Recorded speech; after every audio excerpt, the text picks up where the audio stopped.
And we are live. For those who don't know, we are here to talk about consent from top to bottom. We are going live here before the TikTok audience to set this up, make sure we're in a good place. Tonight, we're going to be talking about consent, excuse me, and using a diaper to make sure we contain as much shit as we can that can go wrong and not to get shit over ourselves. My name is Mr. Anderson, and I am the kink educator on TikTok. Tonight, we're jumping in and we're talking about some big, heavy topics like consent. So, we're going to bring on the TikTok audience. I just wanted to thank you all, remind you that we are on TikTok under the same name, Kink Educator. We recently got 10,000 followers and have begun to have what are actual playlists. And these playlists can be something that I think that you guys might enjoy using. So I wanted to make sure that you guys were aware of it. You can find them by going to our profile, and I'll call it up for you in just a second, as a matter of fact. Hold on one second. Just getting it up now. And we're going to show it to you. Alice is joining us. I'm going to add them to the stage. What's going on, Alice? Hello, not a whole lot. I'm excited to go over the content today and have a good in-depth discussion on consent. Man, this is going to cause problems. I've gotten into so many problems talking about consent on TikTok. I have no idea why. It is one of the most highly opinionated topics, and we all know what they say about opinions. Everybody's got one. Yeah.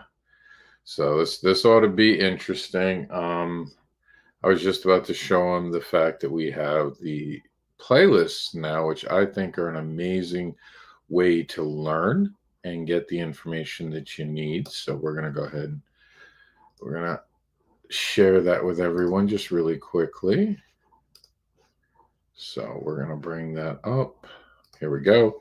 So if you guys look right above the videos where it says videos, their playlist section, vanillification doesn't normally go there, nor is bratting. I was playing around with playlists, and we're continuing to build them, and we're doing a pretty good job with it.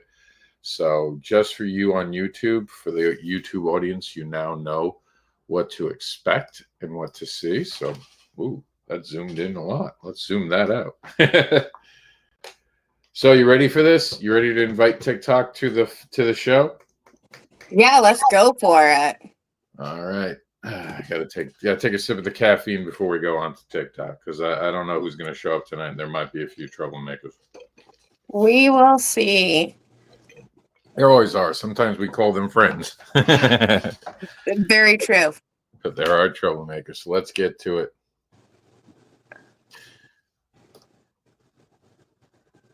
Hello, TikTok audience. We are officially live right now with you. We're doing from consent from top to bottom today on this Kinks of Our Lives. The summer editions have always been BDSM 101.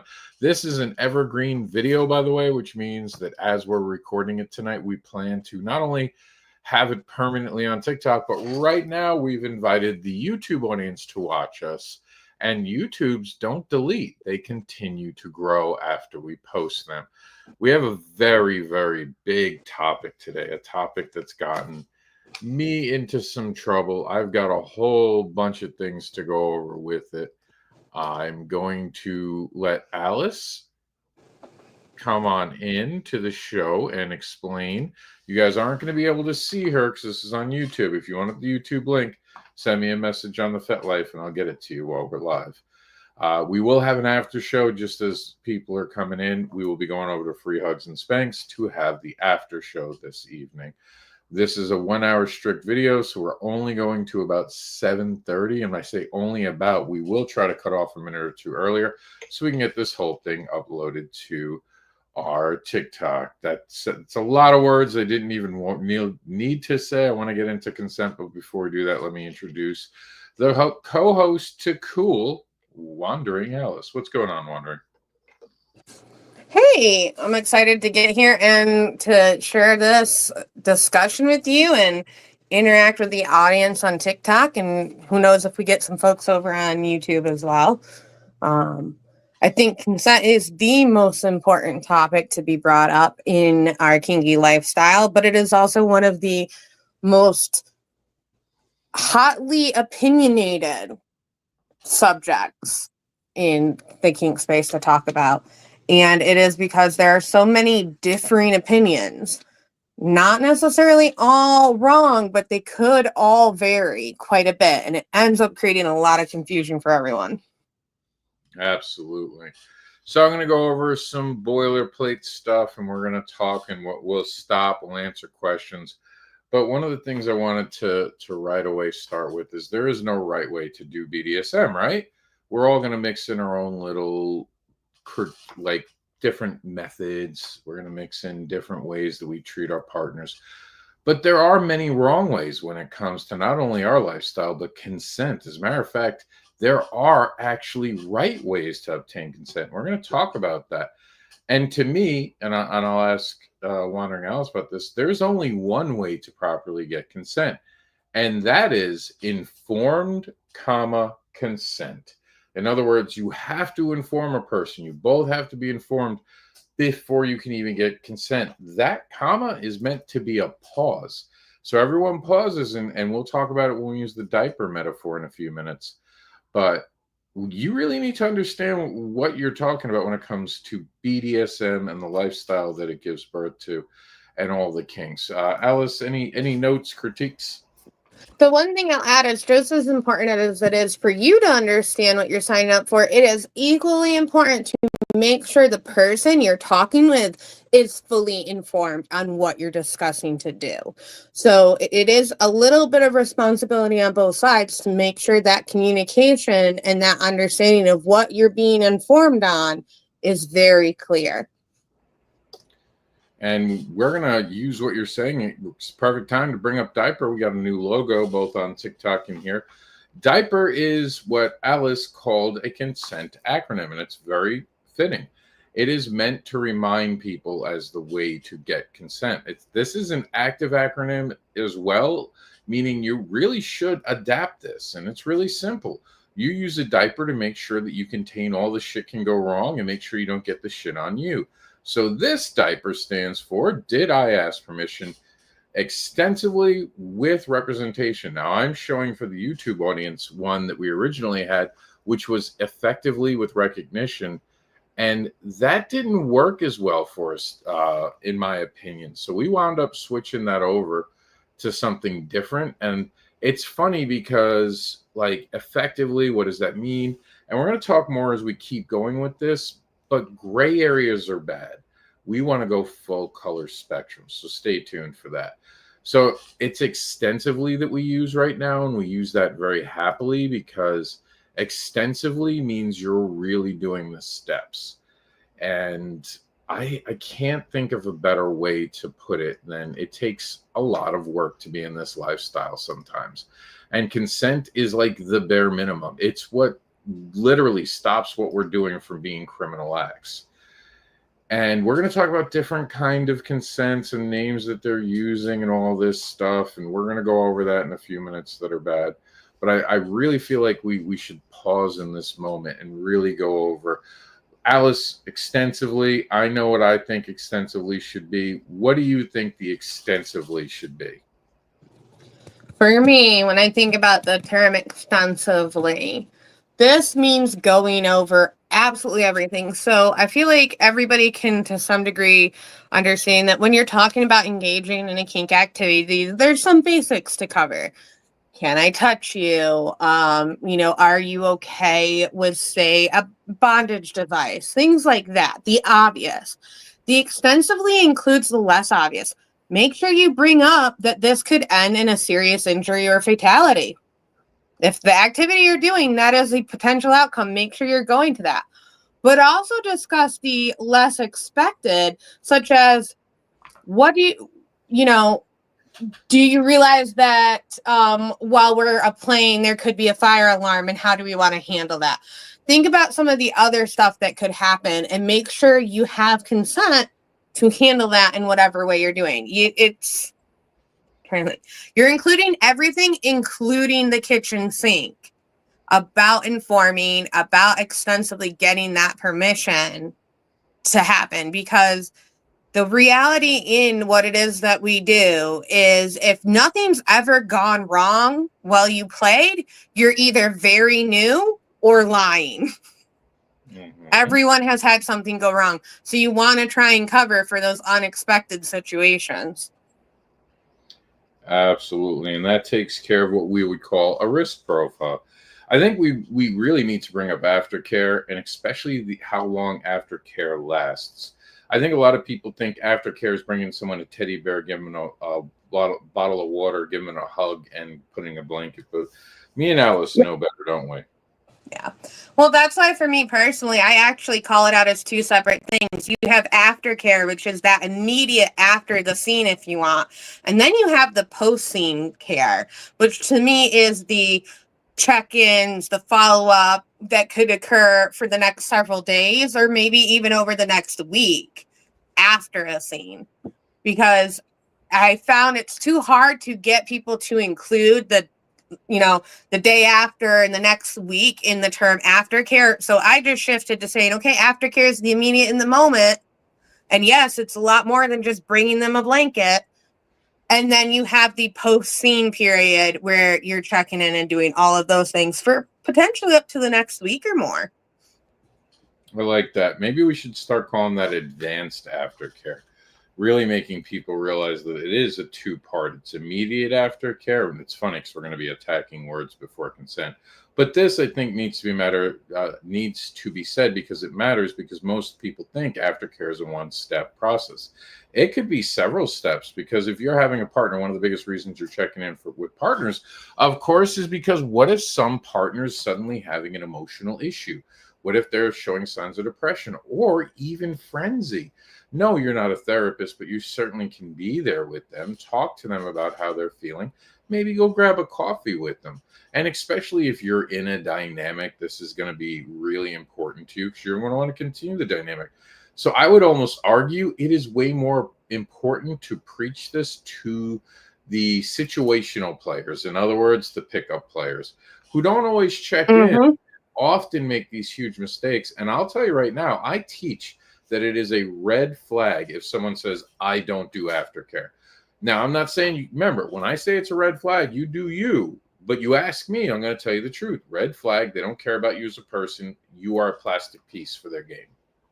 Well, and I want to add to that. I have two thoughts. The first thing is, you can do aftercare and still have boundaries within it. There can still be activities that somebody may want to do in aftercare that are not something you're willing to. That is valid. You are allowed to do that. Saying you do absolutely no aftercare and no advanced aftercare or post-scene check-ins, that's not okay. I personally also view that as a red flag. But the other thing I also wanted to touch on is going back to that extensively term. That includes negotiating everything prior to the active play or when you're actively engaged in a dynamic, as well as being extensive and getting everything after. You do not just negotiate for the fun time in the middle. You need to negotiate extensively and consent to everything before you show up to what happens after you leave for the next week when you may need that extra support. Absolutely. And one of the things that I've been teaching lately is I think this is like, if you're negotiating, especially the person, the top, who's mostly in charge, should have the humanity to turn before asking for consent and going, hey, I just want to check in right now before we go any further. Have I at all made you feel coerced, pressured, or in any way feeling like you have to do something for us to play tonight? Because I need to know none of this is you doing this to make me happy. I want us to be happy. I want this to be a mutual moment. Well, and for me, I can completely get on board with that perspective, but I do think it can be just as important for the bottom or the submissive to also ask that question of their top. Yeah. Either side, if you're getting any inkling other that they may not be fully on board, or they may just be in an off mood and maybe it's not a good idea to talk about this right now, check in with them, because you're both building something together. You want it to be, well, a important and critical and ideally not super emotional time while you're negotiating. You do want to make it as enjoyable as you can in the process. It is very much the bureaucratic part of kink, but it can be really fun if you're both on board. And we're going to go back over a couple of these themes throughout this program today. So if you hear us repeating something, it's because it's worth repeating, because this will come up again. So just to make sure that we're covering everything, a health profile is needed to play with something. This is in the use of diaper. This is the extensive part. You need to know what's going on with your partner, especially that evening. Health includes asking when the last time you ate was. Have you been feeling sick today in any way? A flu, or even a cold, a simple cold, can change how you're going to play. Because what if you're going to use a gag tonight? Maybe that changes. So you want to do a health, even if you have pre-negotiated everything with a partner, make it a habit as a human being. How are you feeling today? Anything I need to know? Well, I just want to add there, for folks who maybe still have a menstrual cycle, that can really impact play as well. So if you are playing with someone who does have a menstrual cycle, that's something worth noting too. Yeah, I agree. It's not really something I would necessarily say out loud. I do think it's something you should share. I just think that, like, and I'm not worried about talking about this as a topic. I'm worried about TikTok. I never know if they're going to get mad at me for saying, but that is true. Well, and part of the insight I'll offer here is I am one of those people that during certain points in time, my pain tolerance lowers as it relates to that cycle. So this is where sometimes it can be important. Absolutely. It's a great tip. Again, it's just sometimes worrying about what we're allowed to say. That's why I was trying to get towards too without saying, but check with your partner, see where they're at. Yeah. Risk profile, again, if you can't tell a person what the risks are with it effectively, then you don't deserve to be doing it, because you need to know the risks before you ask someone to risk, and you have to tell them. If you're the top, it is your responsibility. Don't cry about it. Don't give me risk and rack. Risk and rack are great consent acronyms, but they don't need to be dependent on that person knowing, because you're the driver of the bus. Well, and we've talked about this before, but I typically call them kink philosophies, because I don't actually think they're great for making sure you get consent. It can be a way that you approach kink. And as somebody who did grow up in the rack time period, like my kinky grow kind of thing, I am a fan of submissives. Do educate yourself on the risks as well, because to me, it's kind of a good bullshit meter. If I know the risk of a certain activity is possibly, I don't know, nerve issues, and I'm negotiating with someone and they never bring that up, it's an orange flag for me. I need to investigate whether they genuinely just forgot to bring it up, or they are uneducated and don't know about that risk. Absolutely. And I the next one on our list, speaking of the list, is a play profile, which is probably the easiest one for everyone to do, because especially if you're doing pickup play, you're going to be talking about the things you want to do that night. And for those who are joining us from FetLife and TikTok, you guys all know there's downloadable content, including the BDSM survey, to help you through that in the Desire Index all summer, as we're having the summer of BDSM 101. So that's a pretty easy one. I think we can all talk about the things we want. The thing I'll add on is that when someone tells you that that's in their play profile, don't try to impress them by saying yes. Put it as a maybe or as a no immediately, and then talk about it later. If you're having, and most of these sit downs, I know with pickup play, you're doing it minutes before you're playing. And I think that's just coercion in itself, because you're eager to play. But you should be doing most of these conversations not in the bedroom at first, especially early on in your dynamic. This should be done outside, maybe on the porch time for those who know. And it should be a discussion without alcohol involved, without anything like that involved. Stone sober, sit there and have a discussion. Well, and for the folks, if they're going to engage in pickup play, I do not recommend coming with a full play profile. I recommend coming with just the things you're willing to do that night, and that's it. And then putting out the boundaries. This is one that we want to make sure extensively is there. Whether it's a one-off or a lifetime setup, we want to make sure that we're making our boundaries clear and understand boundaries you can't control. One of the things I've recently said is I no longer like the idea of hard limits and soft limits. This is more gray area. We start to make the word diluted by making, oh, this is a soft limit. Am I really violating your consent on a soft limit? It's almost an invitation to push against a wall.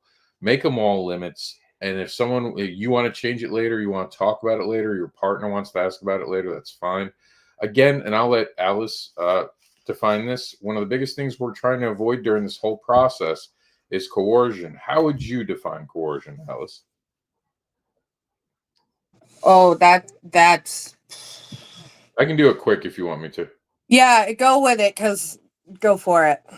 Coercion is the idea that we're using something against a person to get what we want from them, whether it be talking about how your mom just died, your dog peed on your favorite pair of shoes and you had to throw them out, or I did this for you, it's my turn.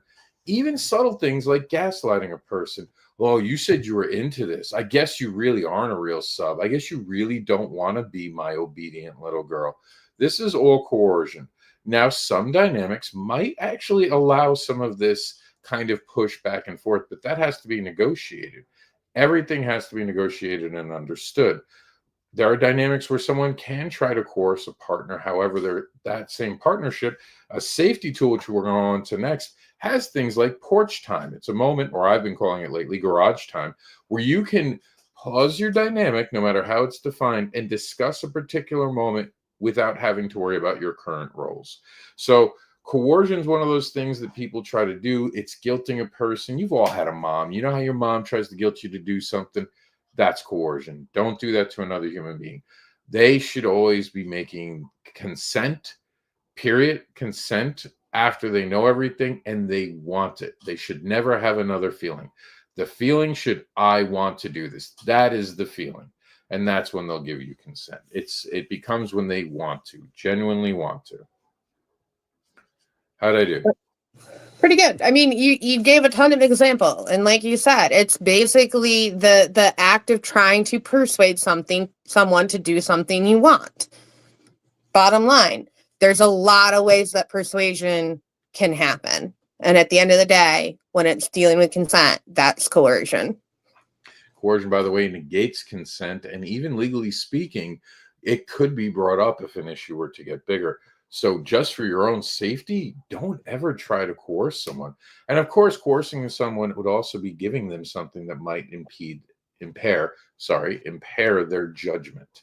You know what I mean? I can't say because we're on TikTok, but giving them something that makes them a little looser and easier to play with is the wrong road to go with, especially during negotiations. Well, and even in that case, that same idea of not necessarily in the sober mind is exactly why we also don't negotiate in the middle of play. Yep, which we will They're not in sober mind. So if you're not in sober frame of mind, you should not be negotiating, regardless of what got you out of the sober frame of mind. Now, I will say we are not going to bring up much more about this on this channel, at least saying the words. So put a pin in that, just because if we say those words too much, we'll get flagged. So we'll just dance around it. You'll know what we're talking about later. But we want to talk about safety. Safety should be your safe words. Are you guys using the red light, green light system, the BDSM safety light system, which uses red to stop, yellow to check in, green to go? Now you can alter those things and add other colors as you go. We have a video on the channel about it where we just put up a brand new with the new logo that actually has a diaper in it. Yes, a real diaper. I actually put diapers in the picture this time. Just because people are like, you mean a diaper? I'm like, yeah, I mean a diaper. So there's also things like dog clickers, and we're going really quick. There's so much more you need to learn about this topic, but understand I'm giving you a quick rundown. There is the 2-finger method. To take 2 fingers, put it in your partner's hand. Teach them from day one that if they don't squeeze it, you're done playing for the night, or at least for that scene. You'll have to break down, Figure out why they weren't squeezing back. Was it a nerve issue? Alice had alluded to that a little earlier. And another safety tool that we have to talk about is when our subs go into subspace, sometimes that looks the same as trauma and triggers. So be aware of your partner's mental possible triggers, and there's nothing wrong with having a trigger and having trauma and living, still being alive. We want to support our partners in this moment. We don't want to be judgmental. So if you ask someone if they have triggers, open it in a way that's very accommodating. Hey, during play, would there be anything that would upset you that I could help you through? If there's like music I can play, heaven forbid we find a trigger, how would you like me to handle it? Be sympathetic. Now, if you're doing pickup play, you're probably not even going to ask about triggers. It's just how it is. I see pickup play barely covering the risks, but you should. You should. And yeah, there are a lot of steps here. Some of you are watching this going, oh my God, there's so many steps. If you're not willing to go through all these steps, vanilla is that way. Vanilla is that way. So then, did I miss any safety tools, would you say? Nope. You talked about safe signals. You talked about safe signal aids, and you talked about the typical stoplight system. The only thing I wanted to add is on those who trigger, because while I do not do pickup play anymore, because I find it very hard to negotiate effectively for myself in that time frame. If you are going to do pickup play and you are someone who has triggers or has experienced triggers, at least offer up what you being triggered may look like, so that that person can try to help identify if you get into that spot. Absolutely. And again, if you guys have any comments, thoughts, concerns, always leave them in the comments. We'll address them while we're live, and afterwards, when you guys leave a comment, I will follow up. And sometimes even tag Alice in it. So feel free to ask. Finally, negotiation. I know you're thinking, oh my God, I thought I was negotiating. No, negotiating is about putting this all together. It's about saying, I want to tie you up. The way I want to tie you up could cause you to have nerve damage, dislocation, abrasions on the skin, possible contusions at the angle that I'm going to do it. And there is a risk of maybe you tipping over and falling, strangulation may occur, and even breaking your neck. Maybe at worst case scenario, if everything goes really, really bad, unaliving. Is there any issues that you have with this before you ask anything else? Any issues, anything you need to know? This is where the recognition comes in. You want to make sure that you're recognizing them as a human being with a soul, making sure you're addressing any concerns they have. Ask follow-up questions. Hey, you do understand, especially with riskier play, this could mean end of days for you. And understand, tops take a lot of on this as well. And a top that doesn't realize that they could be prosecuted for this, even with consent, is a top that's not informed. So this is all just the steps to even asking. I want you to understand how much goes into just asking for consent. Do you think I missed anything today, Alice? I wouldn't call it a full mess. I think you got most of it. Just when you're getting informed, either ask or see if they're offering any safety mitigation tools. So, like if they're doing rope, that they will have safety shears on hand or something similar. That's a good one. That's a good one to understand. And those should be taught when you're learning certain. I mean, everything has it. Like if you're going to do fire play, you should have a fire blanket. If you're going to do sharp play, do you have the first aid kit? Do you have alcohol handy? Do you have a sharps container? Yeah, this is something that unfortunately requires. This is why teaching BDSM sometimes gets so complex, because this doesn't have the same as this, doesn't have the same as this. You know what I mean? Like everything's got its own little picadillos, safety concerns, and even safety protocols, risks. So yeah, consent isn't easy when it comes to BDSM, but it's the most important thing you're going to do. So let me explain to you right now. Not having consent makes you a criminal. No question, no thoughts on it. It's just whether or not you'll be prosecuted if someone reports you. So let me see. I want to cover this. For the record, I just want everyone to know that I've been now outed 2 times for having this discussion when it comes to consent. It's pretty straightforward. Me and Alice, I think, did an amazing job. Obtaining consent is not a joke. Again, there's a right way, and there are certainly wrong ways. We're going to talk about some of those wrong ways. I don't understand why this conversation itself has a problem with the online community of educators and participants. I think this comes down quickly to being educated by just one person very often, or trying to pick something to seem cool and trendy. We're going to go again. You'll see it when we're going over this, how problematic some of these things are. I just want to really warn everyone that there are some really bad ideas. And we're getting to the place now where we want to get away from shades of gray and we want to go to the full spectrum. BDSM has been about the full spectrum the whole time. And for some reason, we've allowed ourselves to be put into shades of gray. What happened to us? We should be in this full color spectrum, which, yes, makes it harder. It's not just shades of gray, it's colors. It's colors across the board. So we need to get rid of shades, replace them with the full color spectrum, and move on. And this is a conversation that should have been taken care of in kindergarten. Understand, we are talking about getting permission. If all humans were good, this would be a moot point. No one would ever take advantage of each other. However, we would still have to talk about how to properly negotiate. So this isn't just a bad person thing, because sometimes bad negotiation can lead to problems. Make sure you're using the same language and ask each other, what do you mean by that, as often as humanly possible? And make sure that you guys are actually, you kind of know what the other person's looking for. That's why I tell people to use the new acronym: needs, expectations, and wants. And each one of them is very different. We don't have all the time in the world today. We're stuck on an hour, so I can't tell you about that. But go look at the playlist. It's there. And if anyone ever tells you you don't need a safe word, it is time to run from them. They are just a red flag. Run. There's no other conversation. And if someone tells you they don't have a safe word, be concerned about that. I do want to touch on tops need to give consent to, and tops should be controlling the conversation as they normally do.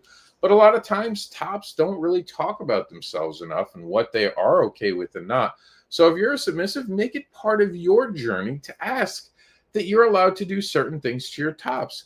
I have had people I have played with, and it wasn't even pickup play, it was just the beginning of play, where they suddenly grabbed things that they never asked if they could. I didn't have a problem with it, but it still felt awkward to me. Here I am respecting their boundaries, respecting who they are. We talked about the boundary, we talked about what they were into, and now they're making assumptions of what they can do to me because they are now in a not right space. Understand, when we get really into things, sometimes we forget how important consent is. So make sure these are things that you're talking about and telling yourself, as a submissive, I need consent from my top partner as well. Did I miss anything there, you think? No, I think it's extremely important, and more people need to focus on confirming that just because the top has been going along with the conversation, that they, in fact, are getting their needs, expectations, and want met in the negotiation as well. Absolutely. So we're going to quickly jump over to renegotiation. We touched on this a little bit. The reason we say not to renegotiate in the middle of play is because people can be into subspace. And subspace, by the way, can feel like a natural high. And it is something that makes people, well, not exactly think before they answer. And that's a problem. You don't want a partner where you didn't violate their consent, but they feel like you took advantage of them. So no renegotiation during play, unless otherwise talked about and established with the partner. And that usually comes with a whole hell of a lot of trust, by the way. And the reason also we don't renegotiate during play is that you could have someone in a very vulnerable spot and they could be genuinely afraid, especially if they're just getting to know you, no matter how good of a person you are, that you might hurt them if they say no. They're not exactly in a good position to say no, are they? It's kind of what makes our kinks fun, but also makes them very scary if you make it that way. So do not even ask to renegotiate mid-scene unless, and I think Alice calls it, it's de-escalation, but Alice, you call it something, downgrading? You can never negotiate up. If you want, you can negotiate down. And what I mean by negotiate down is if you had said you would already do X, Y, Z activity, and all of a sudden Y activity is not feeling so good or not what you thought, you can remove Y activity from the scene. You can negotiate down. You can negotiate to a lesser intensity or lesser actions. What you cannot do is all of a sudden add activity A. We never add. We can remove, but we never add. So that's why I say negotiate down, never negotiate up. All right. Now, before we continue, because now we're going to get into some of the bad terms that have been used on the internet. I cannot stress this enough. This is not me calling out any creator, any one person. I think you guys should all get your education from multiple sources. And even if that is just a way for us to make sure, confirm, there's nothing to me that's more powerful than the moment I take my play partner with me to an event and that play partner hears from another person everything I just told them. They're like, wow, Rob does know what he's saying. It's a great verification process, and you will learn by going to these events, even if it's just add-ons to make play more fun. So, Alice, are you ready? You ready to get into these? Where do you want to start? What not good term do you want to start with? Ongoing consent. Because I do think this is a great opportunity to talk about our blanket consent and exactly what it means when you're in a 24/7 dynamic and how long does consent actually last. Okay. Well, that's what I was getting at, because I also have our favorite E word that people attach to consent as well. Yep, and we're going to get there. We're definitely getting there. But I want it ongoing because I think ongoing, this out of the whole list is probably the one that had the most merit, except for explicit. And explicit is just confusing and adds shades of gray to it. So we'll get to explicit second. But now let's talk about ongoing. So I can start. So for me, I'm not a fan of the term ongoing. I prefer to do prior consent as the term. But ongoing is basically that you have consent to do it until they say otherwise. I like to call it prior consent because that is referring to the fact that you have actually talked about this specific activity, had the conversation where you were explicit, you made sure both parties were informed, and then you agreed to, for either X amount of period or indefinitely, that this activity can be done within these parameters. And this is an important conversation moment for you and your partner. There is the one-time pickup play. There is partners that you will play with repeatedly. You might continue to play with them in the future. And then there are people that you have sat down and written out the blueprint, the agreement of what exactly everything is going to be. So the level is dependent on how we teach this. If you're doing pickup play, everything is that night. Boom. Once the scene's done, consent is instantly evaporated. If you're building something with someone that's just a play partner, you can get to a point where you're like, hey, let's do this, this, and this tonight. And if nothing's new, you can assume consent is there for the evening. Assume is a bad word. So make sure that you're talking to your partner, and instead of assuming, just at the end. So these are the things you want to do tonight. I have your consent to do all this. Get used to saying that. Don't use words like assumed, because we're going to get back to assumed very quickly in this list, and it's not great because it's gray area. So let's remove assumed and just get consent.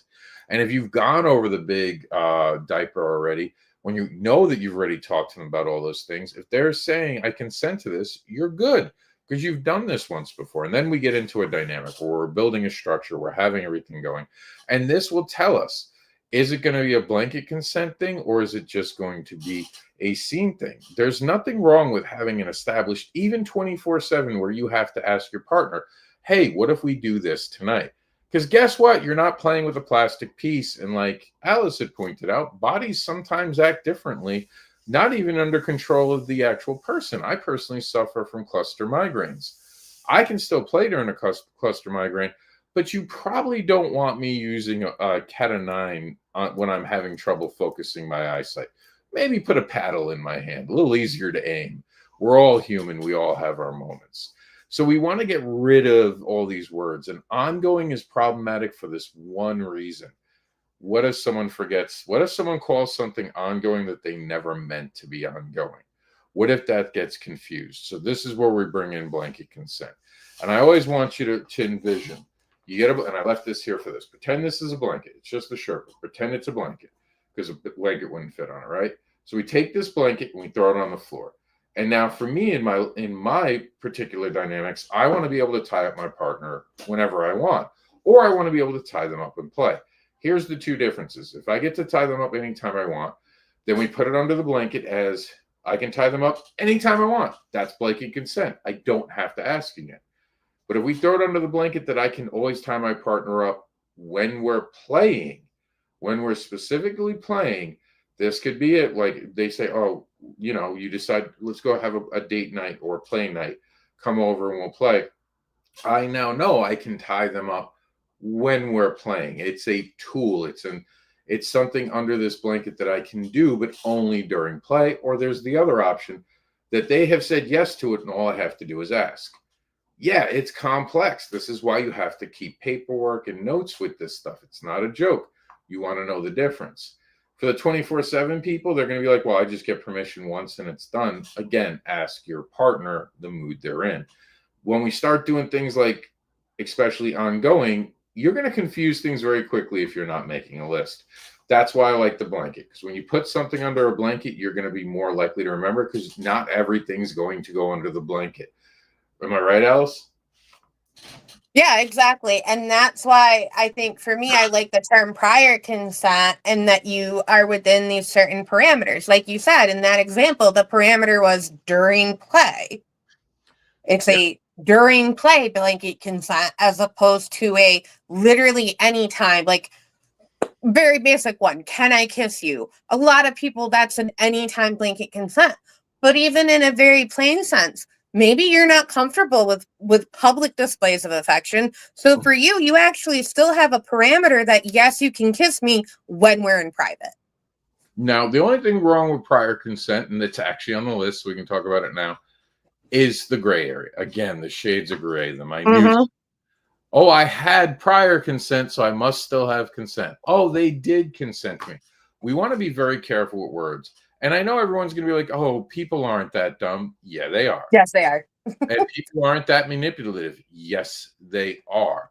Because they're looking for that gray area. So we want to erase anything.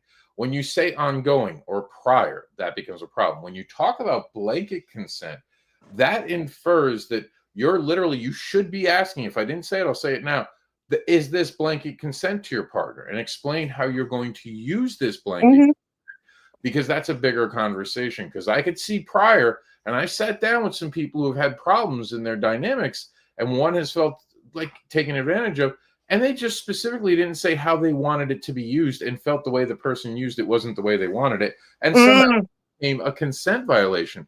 That's why I don't like words like prior, because prior sounds like contract. Oh, it must be ongoing. And does everyone understand what prior is? And we want to eliminate that. That's the problem. A lot of these words create confusion. So let's get rid of it. Is it consented to? End of day. Is it consented to under your blanket? Go ahead, Alice. Well, and I can see that. And that's also partly where I think it's so critical. You have to talk about a time period. For you, maybe it's a blanket that we're going to trial this on as one of the blanket activities for the next 6 months. 6 weeks, 3 weeks. I've done that. 2 days, whatever is appropriate and feels good for both people in this negotiation. You have to talk about this, because like you were just saying, if you don't explain the parameters and the time period of when this kind of blanket consent can be done, it will likely cause miscommunication or missed expectations. And while you're on vacation is valid as well. This weekend is valid as well. Sometimes you go into an experimental phase with your partner, even if you've been with them for a year or two. Something new strikes the chord of one of you, and the other one's been like, oh, God, I've been waiting for you to ask about this. Forgetting you talked about it back in the day, and it's been a hard limit. Let me tell you, maybe as a no, don't bring it up for 24 hours. A hard limit's not something you should bring up ever again. If someone declares it's a hard limit, let them bring it up. Or what you should be doing is, if you're building a dynamic, is have a yearly check-in at least. I do a 6 month and a yearly. 6 month is informal. We just talk. Hey, is there anything you want to add? Anything we should change? Cool. Let's do it. A year is we open up our book. We go back over everything. We look at anything. We make adjustments based on how we're feeling. Because during the natural progression of your dynamic, I guarantee you're making slight adjustments for life and or for tolerances. Sometimes injuries make someone less tolerant. You know in the moment now, because you've been informed, what that now means for play ongoing, but it's still a problem, isn't it, Alice? Yeah. It's why it's so important to go back over those and continually touch base. Now, this one I don't think we have to talk about very much. I think this is going to be like a no-brainer. Assumed consent is a horrible term. They tried it in colleges. Let me tell you, it went fucking horribly. And when I heard someone recently I was brought to my attention, someone had recently brought this up. I was horrified because I actually read the articles. This was something they had tried at college campuses, and it confused all the gains they had made went backwards. I can assume consent. Well, she said I could tie her up, so clearly she means I can tie her up upside down on a branch that I'm not sure can hold weight. Totally new risk profile, but she likes being tied up. There is no room for assuming in consent, and that's where I have a problem with the term. Everything should have been a discussion to be considered consented to. So if you're trying to me, they're only almost an oxymoron to each other. Assume consent is almost directly in opposition of each other, because consent is not something that should ever be assumed. That's where go ahead. No, finish, and I'll tell you. That's where you need, like what we were talking about with the blanket consent term, is you've actually still had that full discussion to make sure you're informed, to make sure both people are consenting to it and on board. You just added certain parameters, so you don't necessarily have to check in every 5 minutes about that activity of say, hey, for this weekend, we're going to do XYZ thing whenever you want. They don't need to ask you every single time before it, but you've had the full discussion. Assumed is too gray. It is probably the most gray term I could ever think of to put with consent. Yeah, you just no. Assume, never assume. Never assume. That's it. If you're assuming, you're already losing, because consent can never be assumed. And I could not believe that I was actually arguing with people on this online. Like, Kool-Aid is all I can say. Some people get taught by someone, and we have educators, and I'm sure I get in trouble. We're going to be talking about this. Who has the power in submission? This is one coming up. It's actually next Wednesday. Where does the power for power exchange happen? That's going to be done in our next pet. Me and Alice are doing next Wednesday. Are you available next Wednesday for that one? We'll talk after class or on Free Hugs and Spanks. But that's going to be the next one we're actually trying to do. And yeah, tune into that. You'll understand the power exchange. Assumed is never a good thing, nor is implied. Implied consent is assumed with the fancier word. Oh, that's implied that she bent over, so she was implying I could stick this where. No, she might have thought she was getting spanked. Implied. I don't understand why anyone would still use this. Implied is not getting consent. Implied, you can now there's a word for it, infer. It's like, I'm inferring their body language to mean they implied consent. Am I wrong? Yep, you're not wrong. Yeah, that sounds like the same. It sounds like a less aggressive way to say, but look at what they were wearing. Yes. Right? Like, this is why assume and implied are not appropriate, because this is basically going along that same lines of, well, they were acting a certain way. They were wearing a certain thing.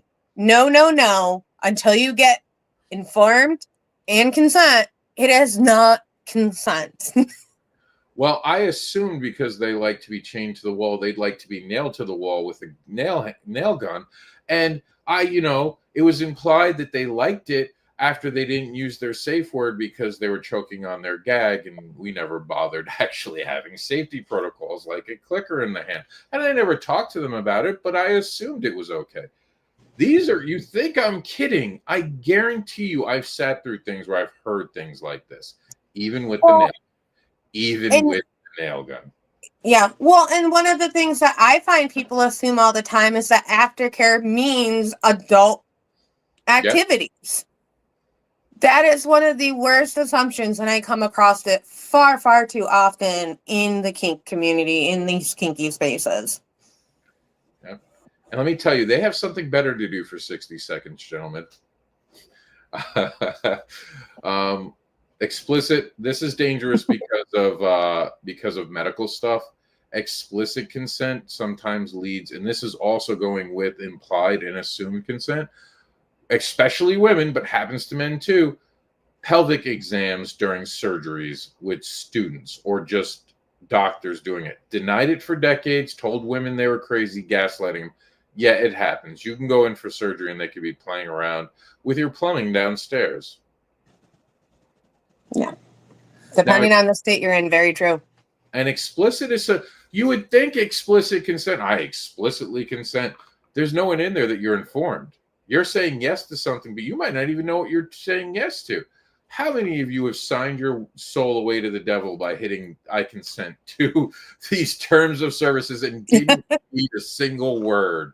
I'm telling you, the devil has too many souls now because you all just clicked that box. Yep. And here it is. We're going to end.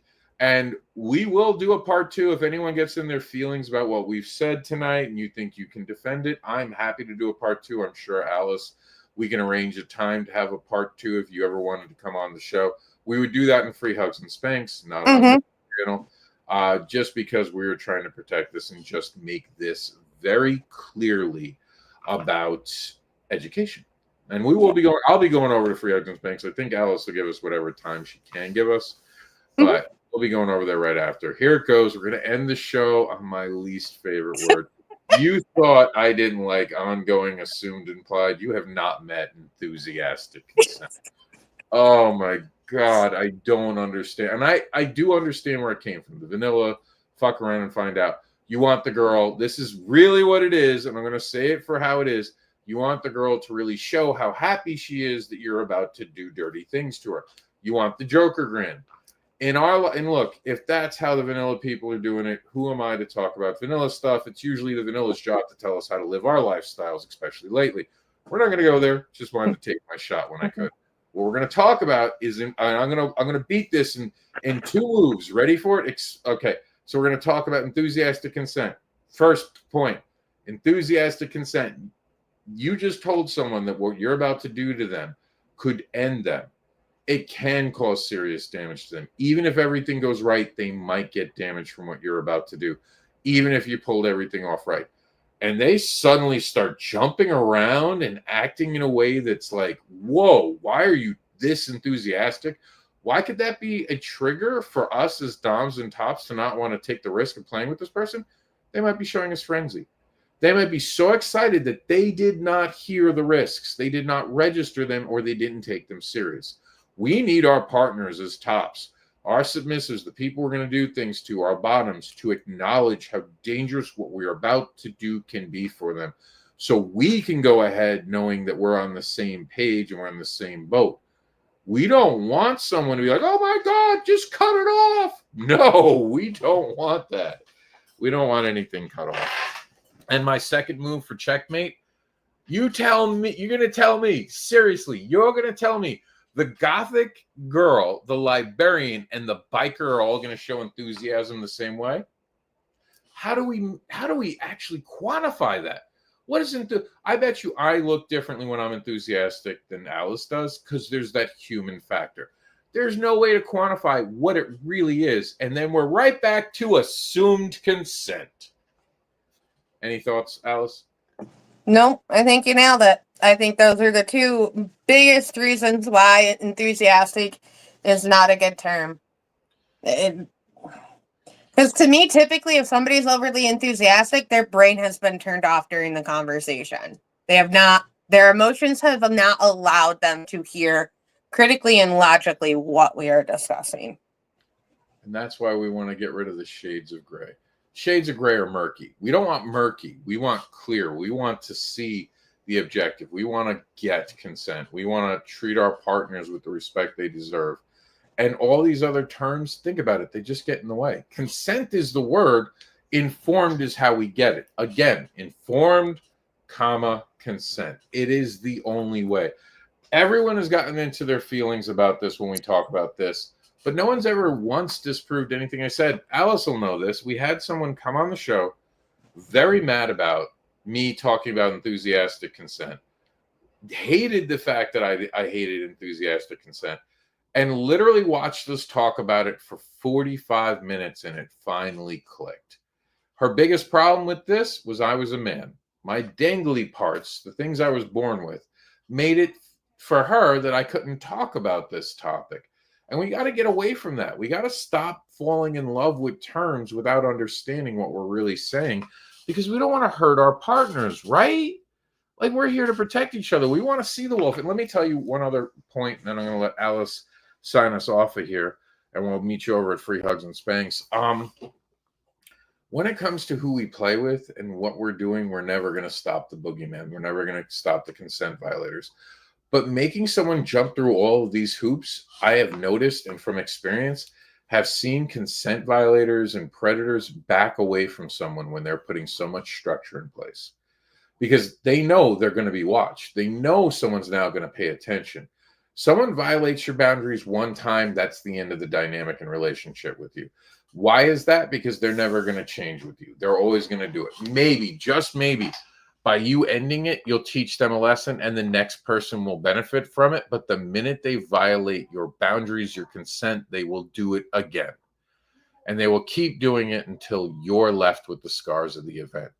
And then, God forbid, you have to say something about it. People are going to turn around and go, why would you stay with them for a year, 2 years, 6 months, 10 days? It's always going to be used against you. And it's not your fault. Your consent violation is never your fault. But you do want to protect yourself and realize that you should never be put in that position. What do you got for us, Alice, on the way out? I mean, to me, that's kind of why I always partially thought the term predator was used. If you make it difficult enough to get what they want, which is typically quick access, easy access to some human, if you make it difficult, they'll give up and go away. Mm-hmm. So make them go through the steps. Because at the end of the day, these steps are about your safety. And your safety is not anything you should ever sell short or rush through. As well as your mental well-being, so important. We only get one ride on the carousel in life, and I want you to enjoy that moment. And it's harder to find play partners, certainly ones that match with us. And a lot of you will take a shortcut, and you'll pay for that shortcut. And I can't say I don't understand it. Sometimes we're like, well, this person really knows suspension, and I love suspension. Sure, I've heard that he tries to touch things he's not supposed to, but he won't do it with me. Listen to the whispers. They're important. They're telling you something. So a lot of times people, especially in community, are sweeping the violations under the rug. We are at that point where we have just a couple minutes. Do you have any add-ons you want to talk about over this? We have about like 3 minutes we can fill, and then we'll pull the plug. Did we miss anything that you can think of, Alice? I've monitored the comments. No one really brought up a point that I could see really needing to address on this program today. But did I miss something? Do you feel like we didn't hit a moment? No, I mean, I think we got most of it across as good as we can in an hour. This topic is something that I know you and I could probably talk about for 3 or 4 hours if we had the time. So. And it is one of those things. This isn't the first 1 hour I've dedicated to such a thing, and it's not going to be the last. We have, let's see. I have to say the whispers have never steered me wrong. Ding, ding, ding. And there is a huge difference. And I've said this, like, I've equated Florida being very dangerous because they don't have a whisper network. They have a malicious gossip network. And what's the difference? A whisper is, hey, I heard that person does things they shouldn't do. Whisper network. Malicious gossip. Oh, did you hear about Johnny? Johnny does these crazy things, man. I heard he does this, but then Alicia told me that he didn't do that with her. They're the people piling shit on. The whisper is just what you heard. It's the worst thing you heard. The worst thing someone can say is, oh, watch out for Rob. He's an asshole. I love that lower expectation when you first meet me because I can only go up. Don't tell him I'm a nice guy. That's a lot to live up to. I want to thank Alice for all of her time today. I want to thank all of you who showed up and had this conversation. We are going to go to Free Hugs and Spanks right now. YouTube is not even going to pause. We're just going to keep rolling. They will be live. I want to thank everyone who joined us here. I hope to see you all on the other side. Important conversation to have. Don't gatekeep anything when it comes to this lifestyle that other people are trying to explore and do, but we can gatekeep things like consent. And gatekeeping, we're going to be talking about this in the next few weeks, is important in a lifestyle where we lose our livelihoods. And Alice will know how true this is. We did the big video about having the vanillification of our lifestyle coming, and I said in that video, but the problem is they show up, they get comfortable, and then the minute they want to turn on us, they just know our names and use us as examples. We've seen that recently with an album cover and now trad wives. So stay aware, children and kinksters and all you wonderful people. By children, I mean my littles and middles out there, not anyone under 18. Take your time to explore this lifestyle and play consensually, my friends. We'll see you over on Free Hugs and Spanks. We'll see you next week for another edition. We're signing off so this can be an evergreen video now on TikTok. We'll see you on another channel or another night or in another video. Talk to you all soon, and check out those playlists for BDSM 101 and 001. I swear to God, I feel like I had my used car salesman in those moments, Alice. Especially when the time is counting down on me.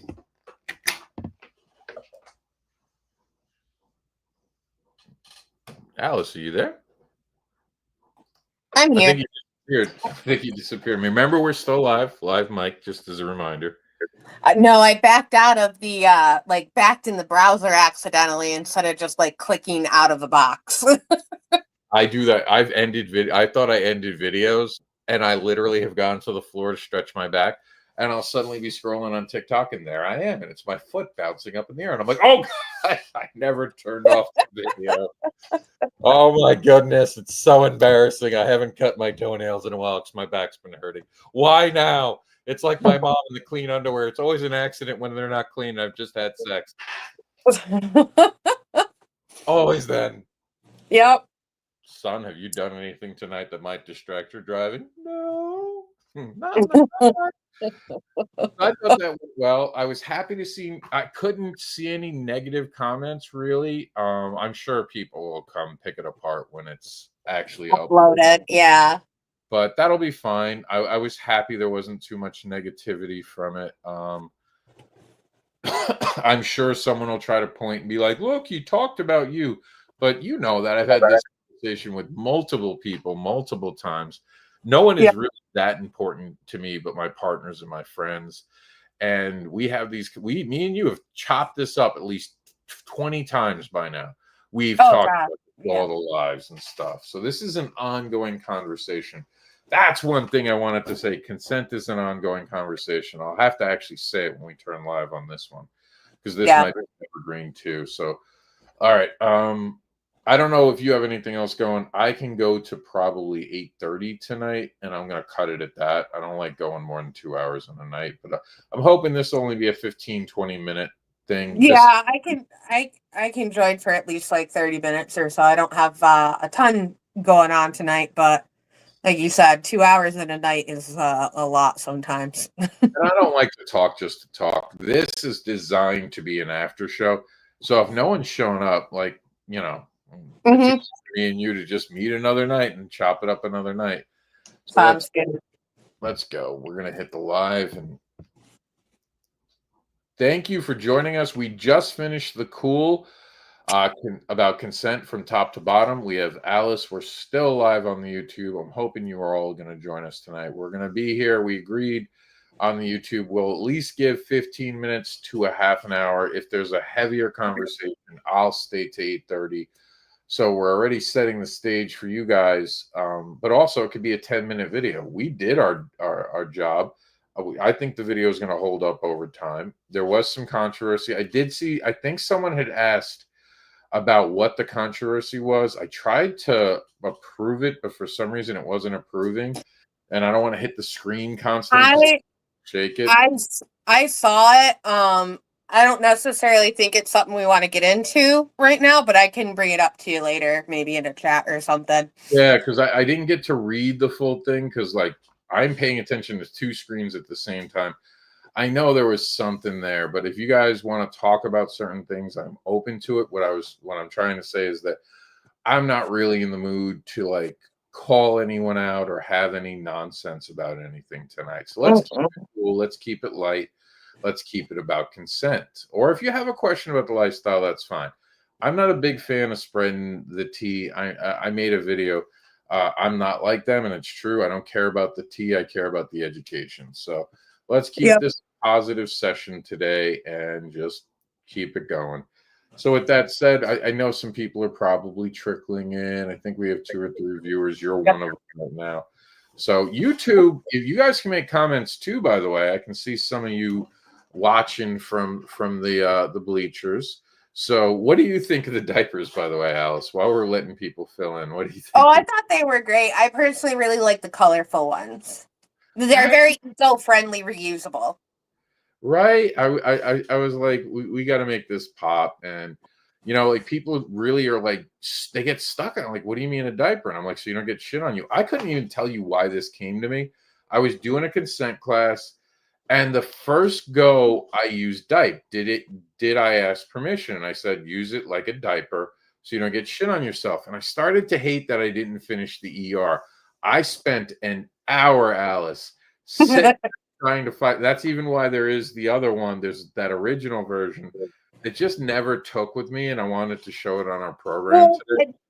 I have always really liked that you moved to representation, because I feel like representation can include what you met with recognition, where you're recognizing both parties, so both sides. I'm going to assume you're negotiating for a 2-person thing, okay? Okay. Not against more, but for simplicity's sake. You're getting representation that both sides have agreed to these things. You're also getting, you're also representing a real, like, this is really what could happen with representation, right? And then the other part of it is also the representation of acknowledging any kind of imbalance, or, not necessarily power imbalance, but to some extent that may be occurring in your negotiation.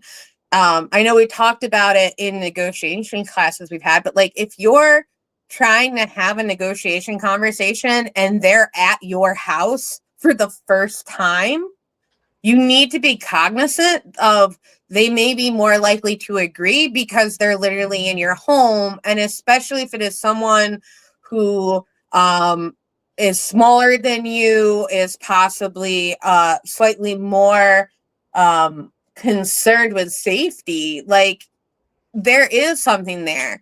The reality is, and this is not exclusive to cis women, but a lot of cis women can feel a little level of uncomfort at a cis man's house, regardless of everything else that's gone on, because it's just, our lives are so constantly, you're not safe. And like I said, that's not exclusively to cis women. It's just, that's the experience I have and can speak to. And as men, we have to recognize that. I know me and Alice have talked about this. You have someone that you think you're building something with, and you don't think you're intimidating them, and they're telling you you're not scary. Like, I hear that a lot. What's up, Sage? Feel free to join on if you want. I always say, I've had every woman I've really been with for longer than a week or two always, oh, you're not scary. Oh, I don't know why you always say that. And then there are moments where, like, and I don't raise my voice anymore. I was raised in a house where voice raisers. I don't raise my voice with my partner, no matter how I'm feeling.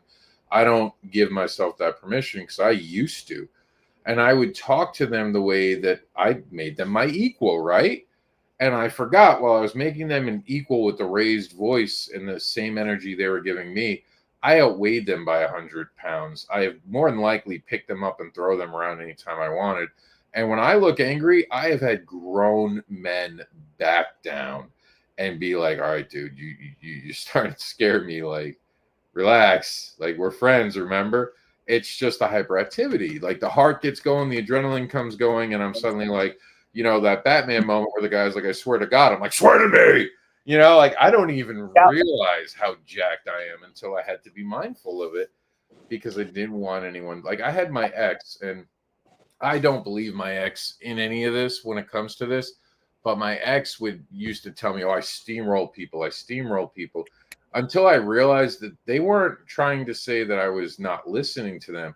It's I come across so aggressively, people Mm-hmm. make it deer in headlights, and I thought that. To be honest, I'm a really effective debater. What I was with a fucking gangster. Shit, I ain't saying nothing. That boy gonna slash my tires. You win.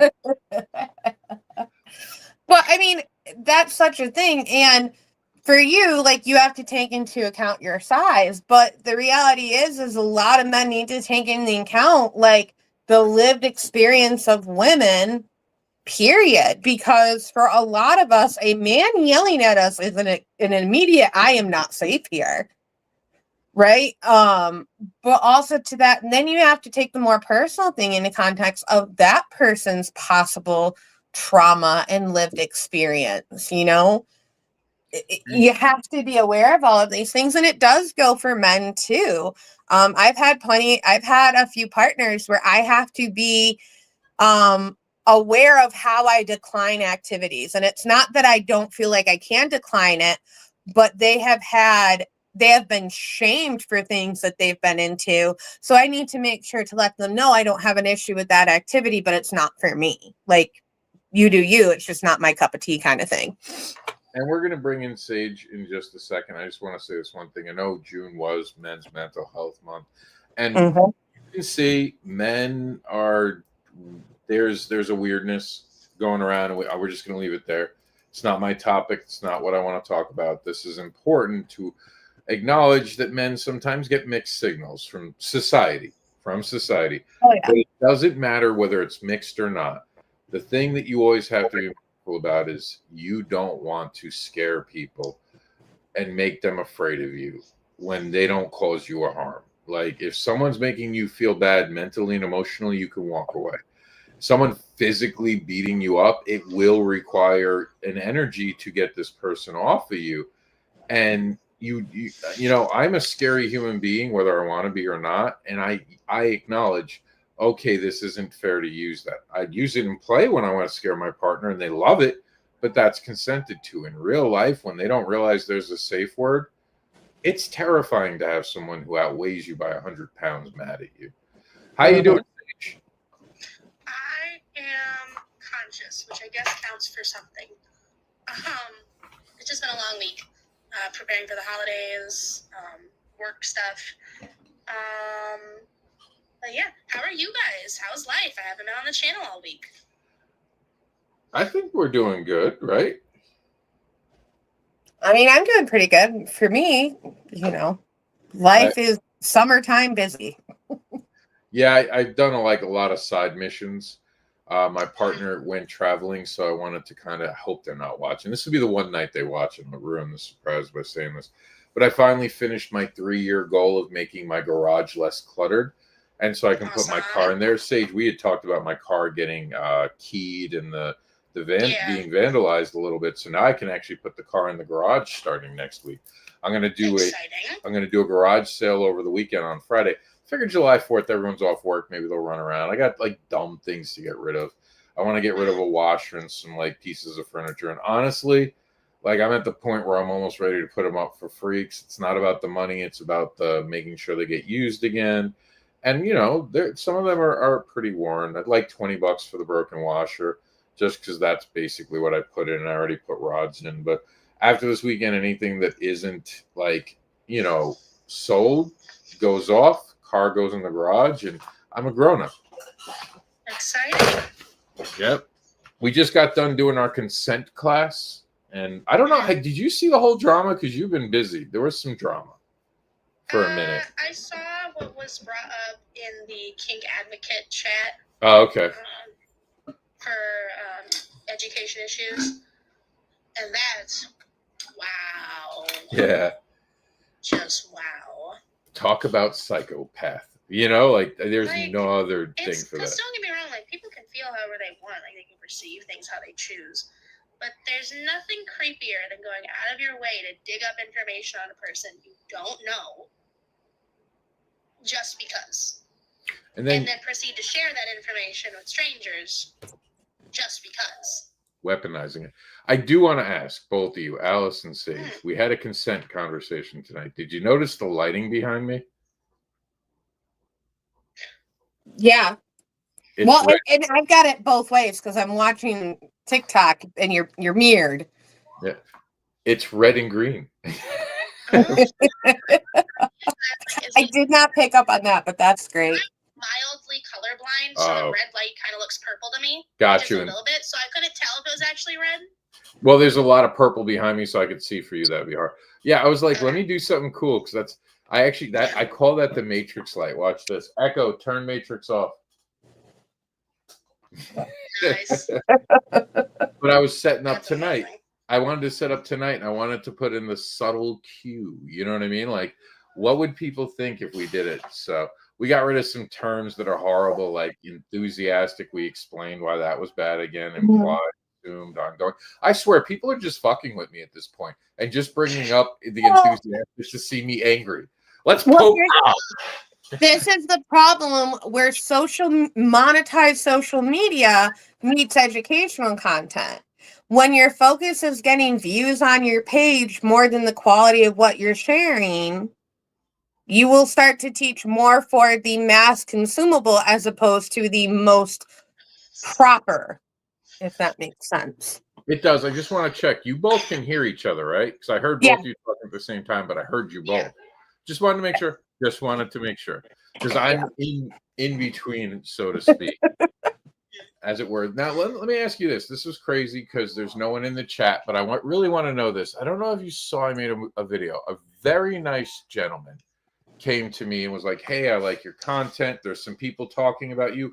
Again, people talking about me. Just tell me fucking who, or just say that they're, or don't mention it, right? But then says to me, well, some people feel like you're trying to take ownership of the community with talking about your years of experience and all you have done. And I'm like, when? Like, all they want to do is vet me until I prove I have more experience. All they want to do is talk about what I know until I know more than them.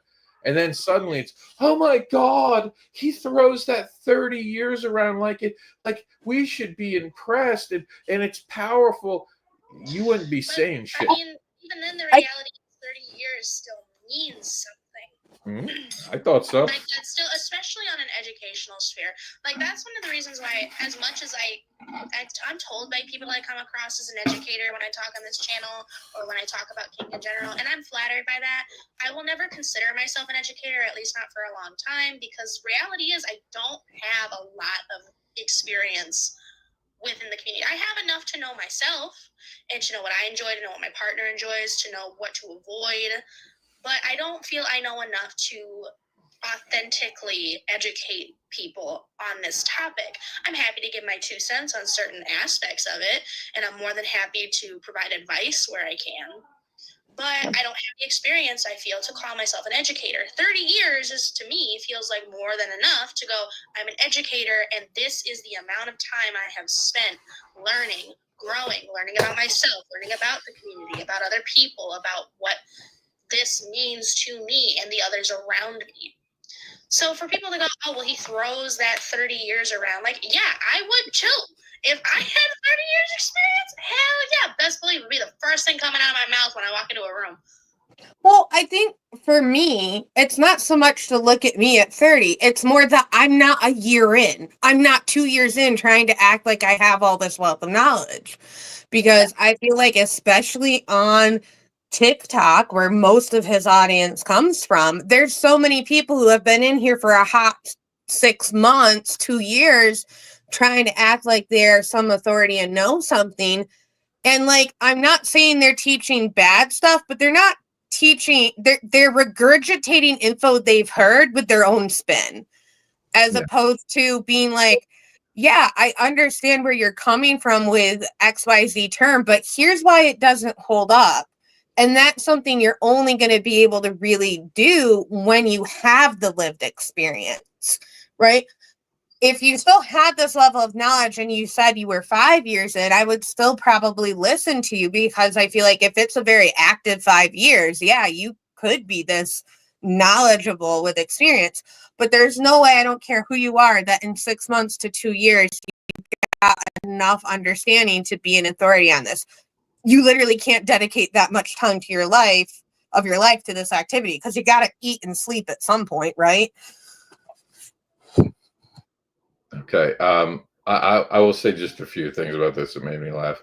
One of them was, it always reminds me of, there was this guy in a community who was like, I've been an educator for 2.5 years. I'm like, oh my fucking God. When you have to use months, we're talking toddler shit.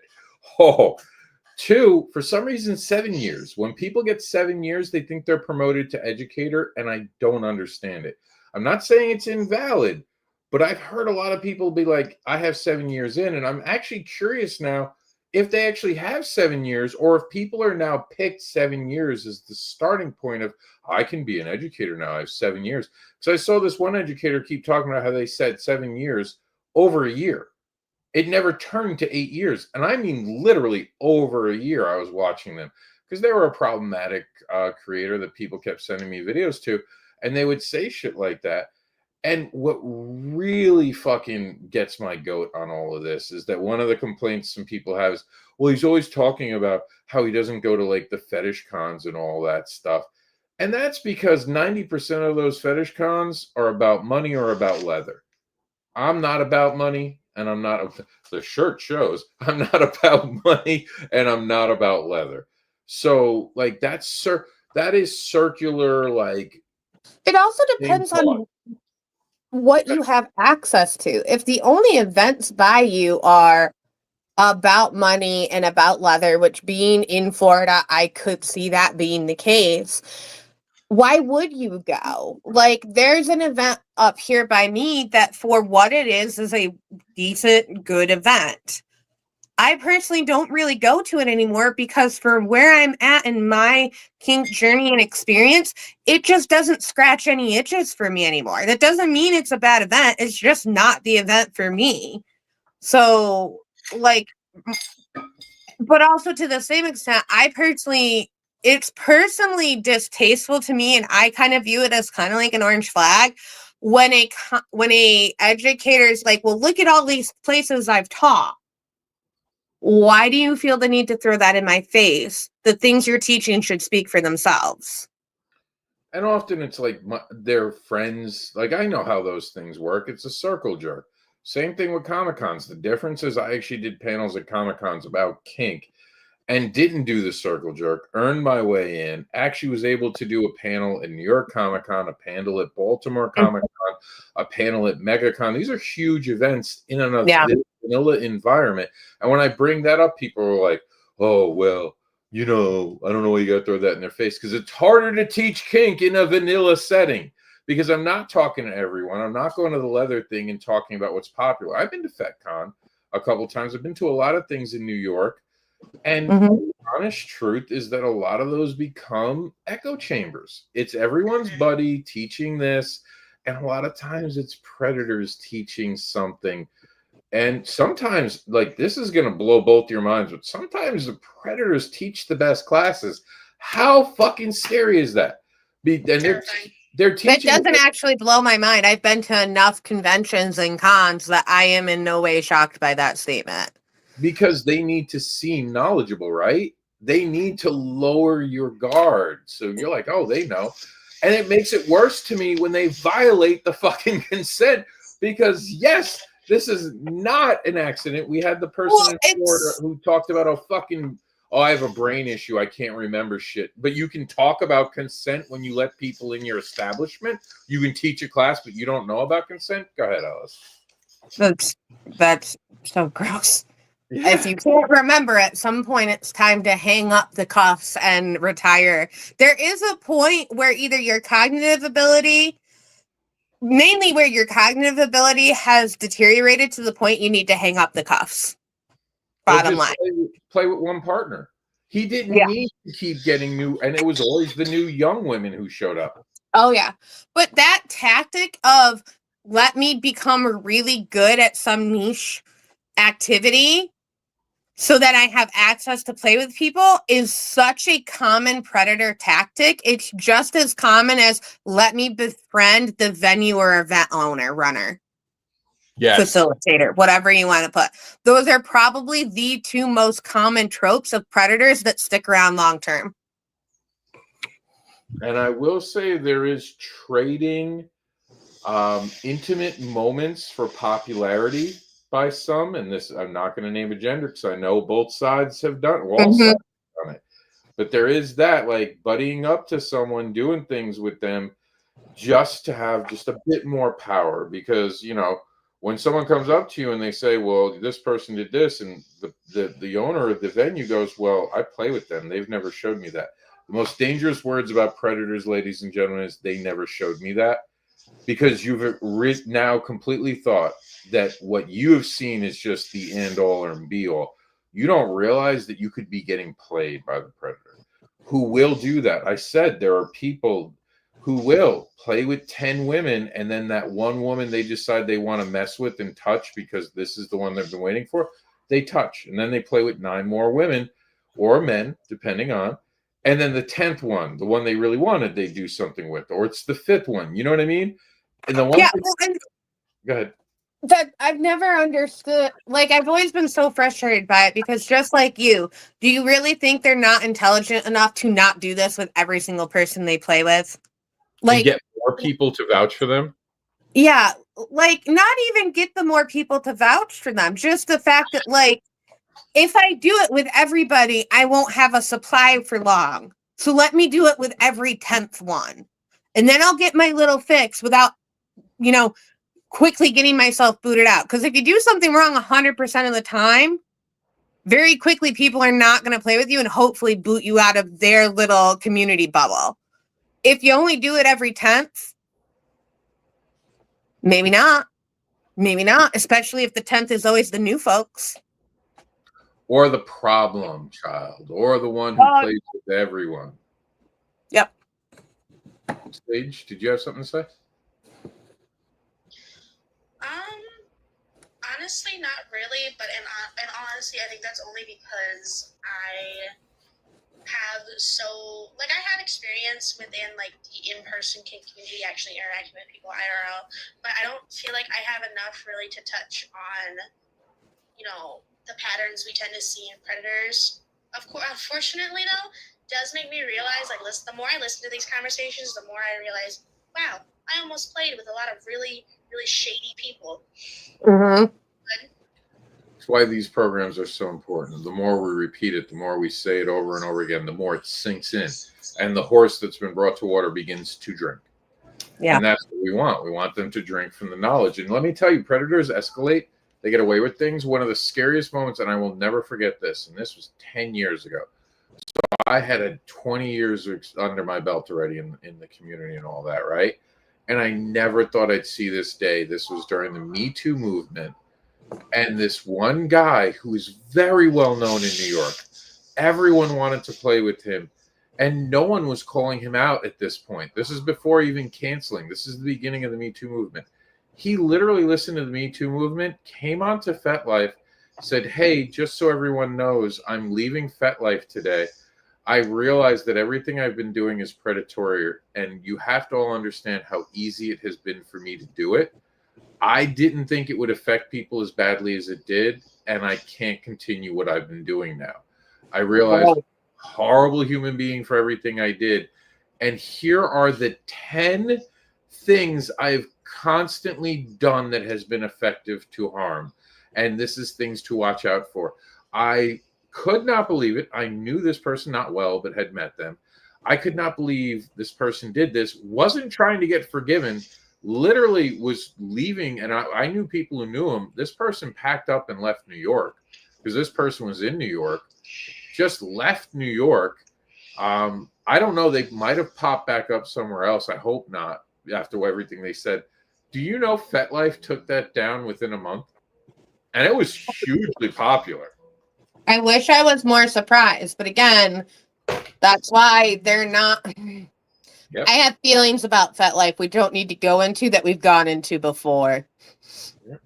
And it is, Sage, you were there. Remember I told you, you were there for vanillification, right? You watched our vanillification. Yes. Remember when I said they're going to turn on us? You all want these vanilla people in to make more numbers so you can fuck more people. But what's really going to happen is they're going to turn our back. Sabrina Carpenter, trade,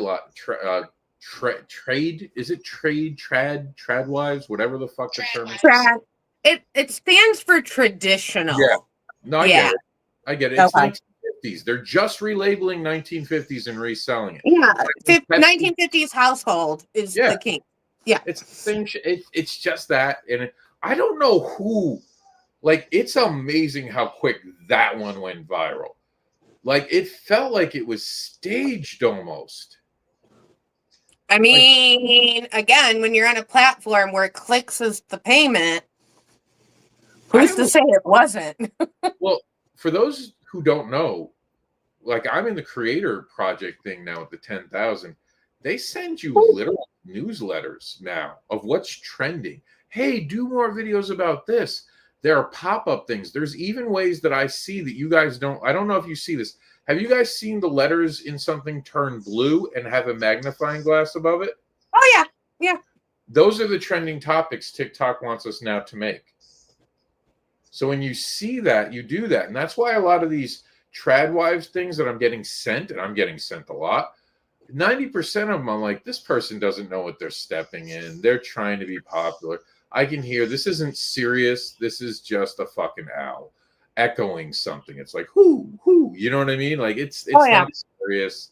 They don't know what the fuck they're talking about. Like, don't get me wrong. Like, I definitely don't like the way that some tradwives are like the harmful behaviors that some of them are perpetuating, like this idea that you can't ask questions, you can't question your partner, you know, yada, yada, yada, this, that, and the other.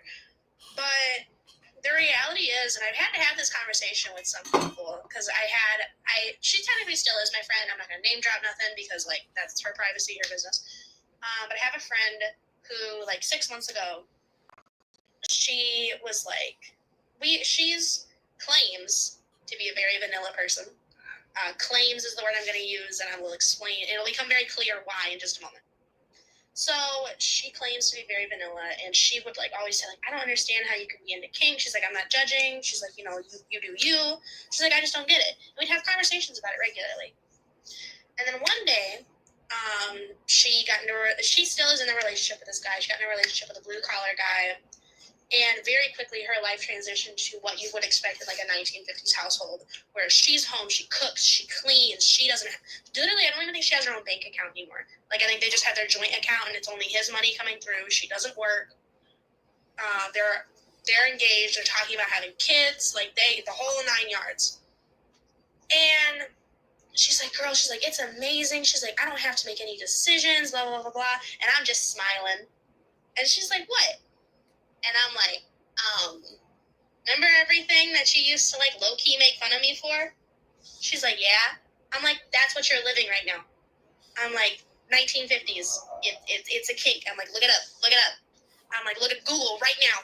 And I grabbed my phone, I pulled up Google, and I Googled it. And I showed her, and she's like, there's no way. I'm like, welcome to the kinky side.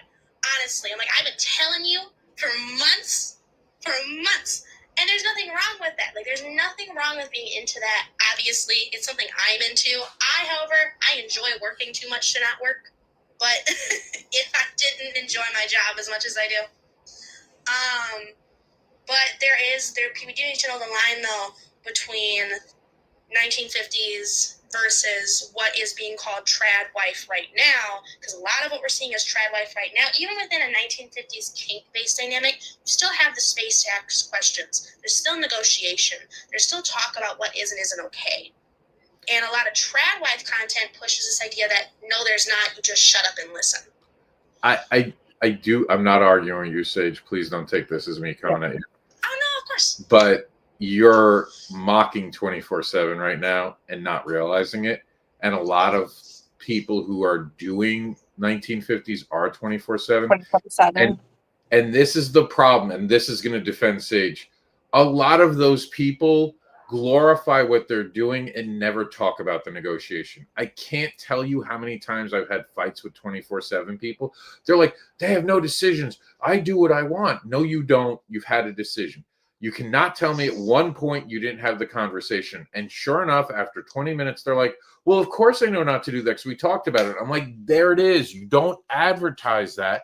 And when you talk about that out loud, you're encouraging young people to think this is okay. And I'm almost nervous, and I'm with Sage on this, that I think some of them are in abusive relationships. I have seen some of them talk. Oh, yeah. They look like the dodo that's about to be cooked. And they don't realize it because remember, our lifestyle attracts predators. And what sucks, and this is why I brought it up, Sage, we have to be careful about how we talk about kinks, but we also have to be able to admit, hey, some of this shit's abusive if you didn't go through those steps.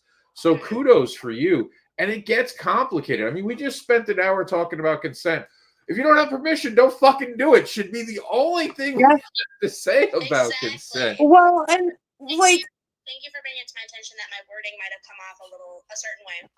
I've made the mistake. I've stepped in it. So I know, and I've been pulled to the side. Because with that, let me make something abundantly clear to everybody here right now. 24/7, completely my jam. I was making fun of myself and not even realizing it, and that is my bad. That's on me. What I meant, though, because there's most, I think, is my wording that just kind of muddled it up. My point is, even in those circumstances, there's a conversation at some point. There's a discussion somewhere in here about what boundaries are, what is and isn't okay. And a lot of trad wife content specifically negates that conversation. Yeah. Ignores the necessity of that conversation. Well, and that's where, to me, the trad wife thing kind of goes one of two ways. Yeah. We're talking over again. Oh. Right? Okay. No, finish, Sage, and then Alice will take over. No, I was just saying that if we're in a situation where conversations about boundaries haven't been had, or there wasn't some negotiation, and negotiation doesn't always look the same for every single dynamic, doesn't always have this, like, there's not always the exact same conversation, but there is a conversation. And once you don't have that, once you've skipped that and just jumped into I can do whatever I want, and you don't ask questions ever, is when we have something unsafe. Is how I'm going to word that, if that makes sense. Absolutely. Go ahead, Alice. Well, I was going to say, I think for me, the big thing with the whole trad life content, and this will kind of explain my take on the day collar girl, because somebody did comment on it. But the trad wife takes one of two ways. It's either at least semi-ethical or ethical, and they're not telling you about the conversation and the negotiations and all of the things they have in place to ensure the safety of the full-time homemaker, or it is abuse because unfortunately they didn't realize that in order to be ethical, there's a lot of behind-the-scenes crap you got to do, and they are in an abusive and they just don't realize it yet. Like, because like one of, I think, the most common things that like a lot of people, both in 24/7 and in ethical, kind of that traditional life, that they don't talk about is like the finance component of it. Most of the people that I know that do have that, like the submissive stays home and is the homemaker kind of jam, they have a finance plan in place so that they still have their own money, their own retirement fund, things like that, because by entering into that agreement, they're giving up their ability to go earn their own income in retirement.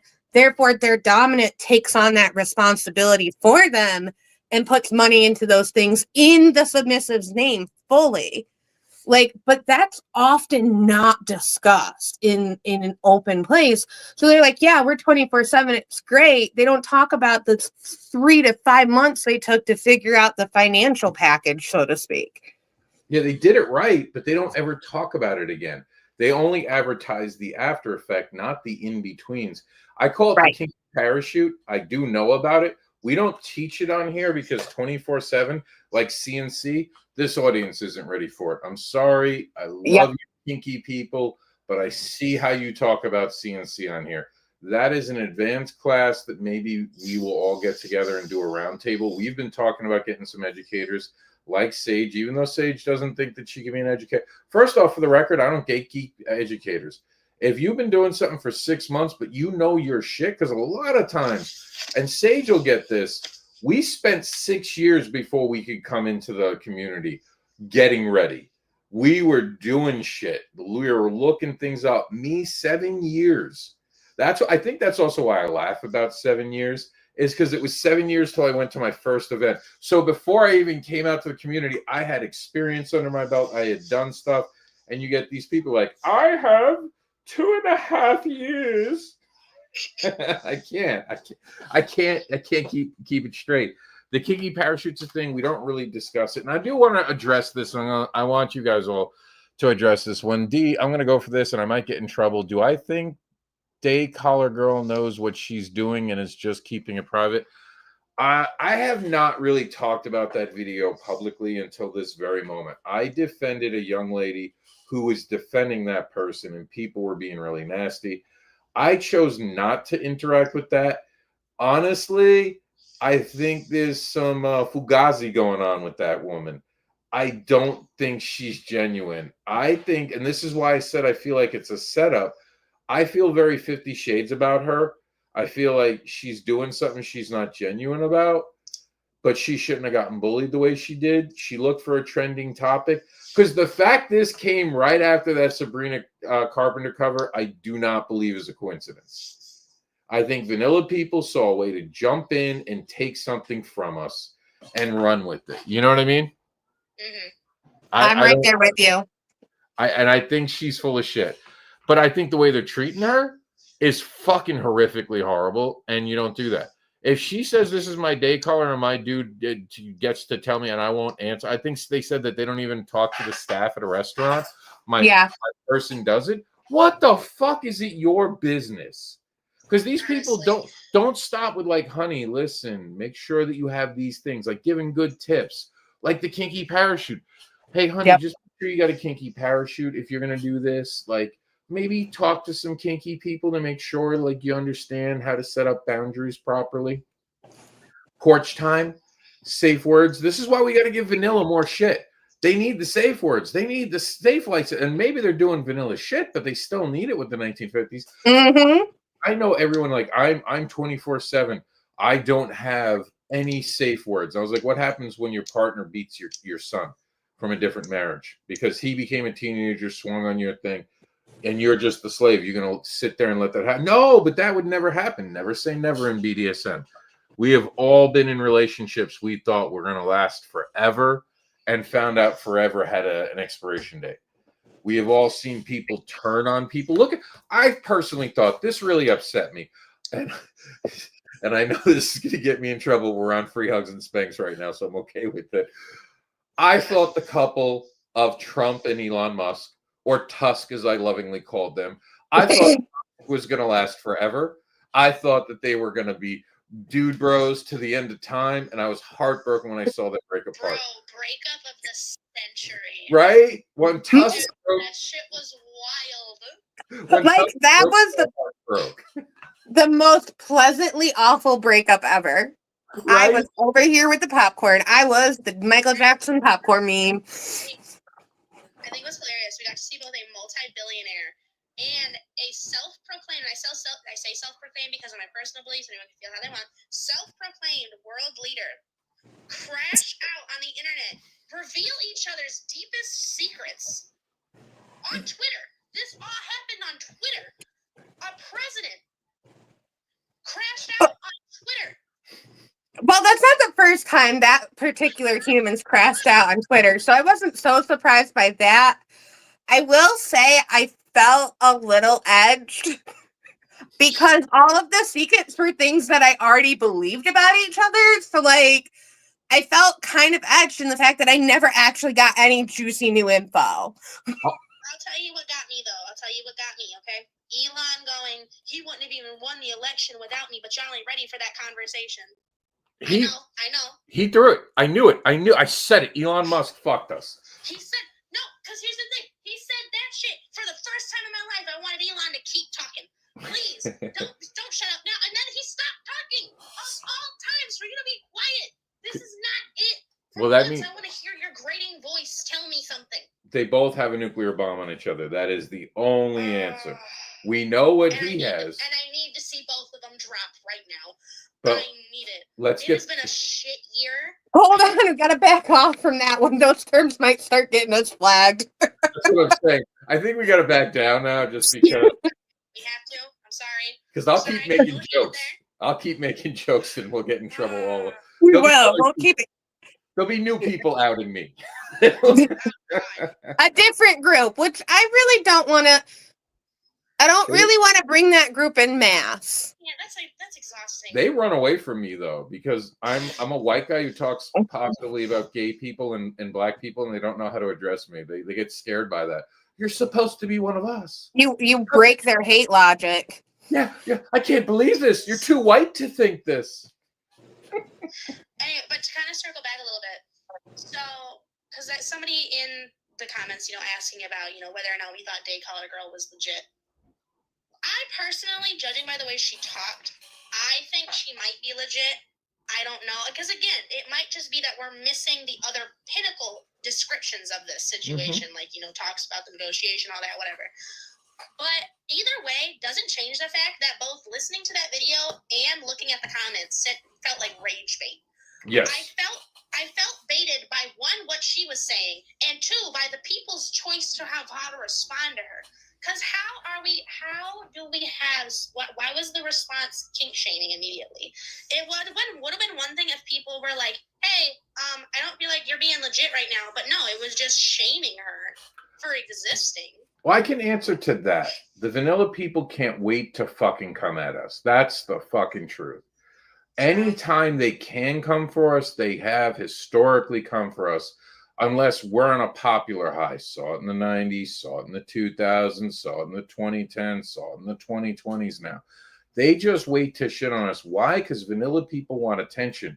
Because they're the fuck around culture, fuck around and find out culture. And right now that's not working because no one wants to fuck around anymore because they're all fucking giving each other trauma and PTSD because they don't discuss and put boundaries. They're very much already in a heavy find out phase. Yeah. Like they're all fucking like hurting each other. There's no more fuck around to do. We're all just finding out, and it's stressful. And I'm going to tell you right now, you know why kink is better? Because we have to do so much to get to know our partners. We don't invest in bullshit. It's not worth it. It is like, I know so many people who won't do pickup play anymore just because, like, seriously, like people will turn around, like especially the new people, the vanilla people that they were playing with. And these are legit, honest people who just like pickup play. They're like, this fucking chick said I violated some sort of consent when I told her I would have to run the rope under her boobs. She turned around and told everyone that I grabbed the feel. I picked up her boob to put the rope under and I asked for permission. Well, that's exactly why I'm too afraid to do pickup play in a top perspective anymore. Yeah, tops are getting serious. And what was it? Oh, they were drunk. I was like, why would you play with someone who's drunk? Come on. It's true. Dude, you got to protect yourself. Like, it's serious out there. People looking to cause problems. Context of pickup play, like you cannot interact in that way with somebody who is intoxicated by any means because it's unsafe for both parties involved. Yeah. Yes, 100% agree. But even just like when I got into it, and I'm not even saying in the first 3 years, but like probably year 3, 4, 5, 6, like. I'm almost at 13 at this point. Like, pickup play, yes, more risky than an ongoing play partner, but it didn't feel as risky as it does now. And I'm talking from both pickup play as doing it as a top and as a bottom. Like, inherently for me, it's more risky, obviously, to bottom in pickup play. But like now, I just won't do it. Like the lack of education, the lack of standards, the lack of just so much in these spaces, it's not safe. I'd rather just not. I'll quality over quantity. I'll wait till I find somebody that fits me better and wants to take the time to go through it and do it on night 2 or 3. And I can answer that, and it's not going to be a popular answer, but it's the truth. This is to blame, and not directly, and you'll understand when I finish, but it's polyamory's fault. But it's their polyamory is not responsible. So polyamory became very big recently. The swinger communities are dying off. The whole Tinder, fuck around, find out, people are realizing there's not a lot to it. It's fast food, and it makes you feel sick later, right? So people wanted more. So they have started to try to search for bigger relationships. You go on TikTok, you can hear all the finger point, see all the finger pointing, hear all the finger pointing. But what I have noticed is that swingers have infiltrated, or people like how do you have solo polyamory? No one can explain that. It literally means many relationships. Solo polyamory is like pleasure dom. You're advertising something because you want attention for something. Oh, I'm solo poly. That just means you're a swinger. Just call your fucking self a swinger. Stop wasting our time. It's just another title for swinger, because no one wants to fuck around with the swinger anymore. I've also, to me, solo poly is basically like, oh, you're a serial dater. You go on a lot of dates. Okay, that's just what we used to call dating around, like prior to the hookup period, the fast hookup period. Like you kind of assumed everybody was dating around until you had a conversation of like, we're monogamous now, like this is closed. Yeah, okay. And that's my problem with it, because our first step in kink, and this is not polyamory because I don't do polyamory, but if you're mixing kink and polyamory, the first thing is to be honest. And if you're honestly not looking for multiple relationships, just call yourself non-monogamy. Yeah. Ethical what is it? ENM, ethical non-monogamy. That's what you are. You're not polyamorous. Polyamorous are people that want multiple loves, multiple relationships. Romantic relationships, yeah. And not just romantic, because we want to be good for the asexuals amongst True. And plus dynamics. You can have play partners, multiple play partners. I'm not talking about that. I'm talking about the pleasure dom, and here goes trouble with me again. It's been a crazy 2 weeks. But a pleasure dom, I have never heard positive feedback on. And there's some pleasure doms who've come up and been like, oh, well, you don't believe in edging and pleasure? I was like, no, we have literal fucking terms for those. You just said them. We don't need a pleasure dom. What are you dominating with pleasure? Are you calling the orgasm bad and making it sit in a corner? We can all use a fucking vibrator. It's not a fucking skill.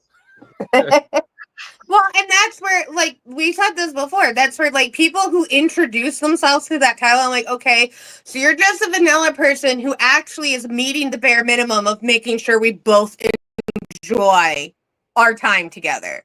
Congratulations, clap for you, gold star, good job, buddy. Like, I've never met somebody in kink who is actually there for kink and not just fast sex that introduces themselves as a pleasure dom. Now, I've heard. Go ahead. I was gonna say, I'm just used to, like, if that's the case, like, if they're actually kinky, they'll just call themselves a dom, and then they'll later describe, well, I'm into these specific kind of things that people will often associate with pleasure dom. Like, it's not about that being their title. When they make the pleasure dom the title they introduce with, it feels very cloudy. They're using the term for access to something. And cover. And I will say really quickly, because there are the people who identify as other things and a pleasure dom. They're clearly someone who wants to just brag, well, I'm good at getting my partner off. Just call yourself a fucking orgasm giver. I would have more respect for you if you were like, I'm an orgasm giver, like an organ donor. Put it on your license. Just let people know. I would understand that. Like, you think you're skilled at orgasms? Come show me. I could use one. I can't. Oh my god, I can't breathe. Well, and to make Sage continue to not breathe, I brought this conversation. My nesting partner is not on TikTok, and I brought this up to him and got their take. They're like, I would use the term edging lord over pleasure dom. He's like, that at least sounds cool. And it's like Vader-ish. I'll tell you exactly what it is. And because this is Vader's.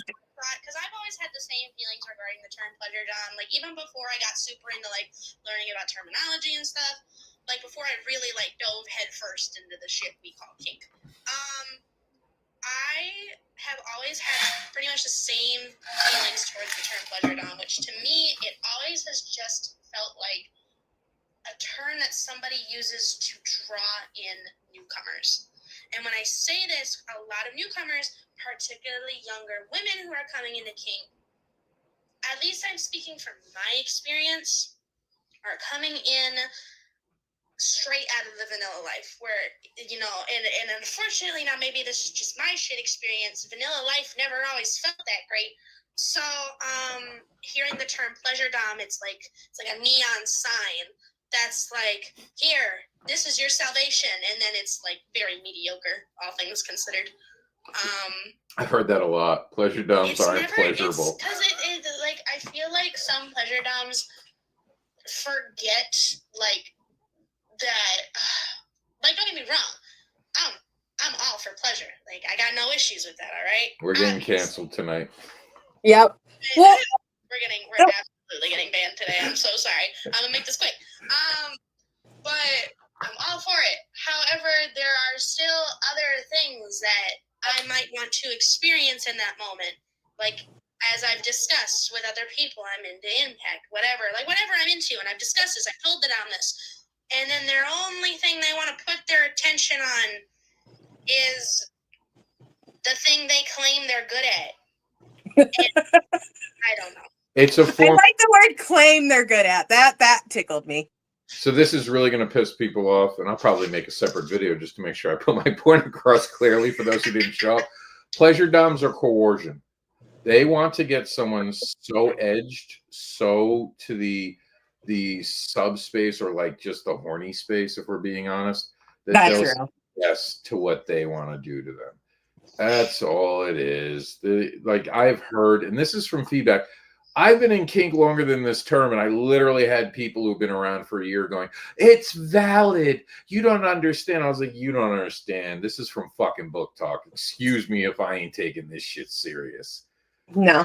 Well, and I like, for me, as an actual kinky person, like, who is very much into things that would get me in trouble with work, I look at pleasure dom as like being told I'm going to get ice cream, and then for me, it's diet ice cream, like sugar-free ice cream, like lactose-free.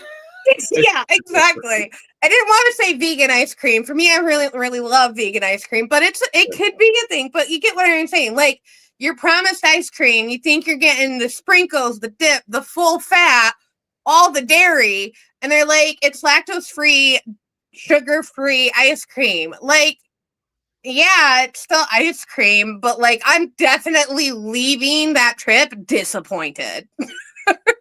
That's all I've never heard someone say that this pleasure dom, and it's again just pleasure dom. Like, if someone says that they're like a sadist and all that, and it's ego, you know, I get it. As a guy, you know, if I didn't know what I know, it would be like, oh yeah, I want to tell all the ladies I'm good at giving them pleasure.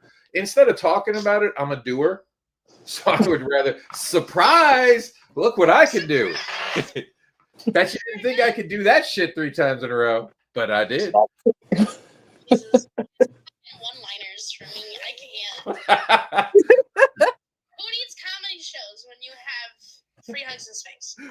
I will say this. I'm like a pit crew. I can change the rubbers out really quickly and keep going. Oh my god.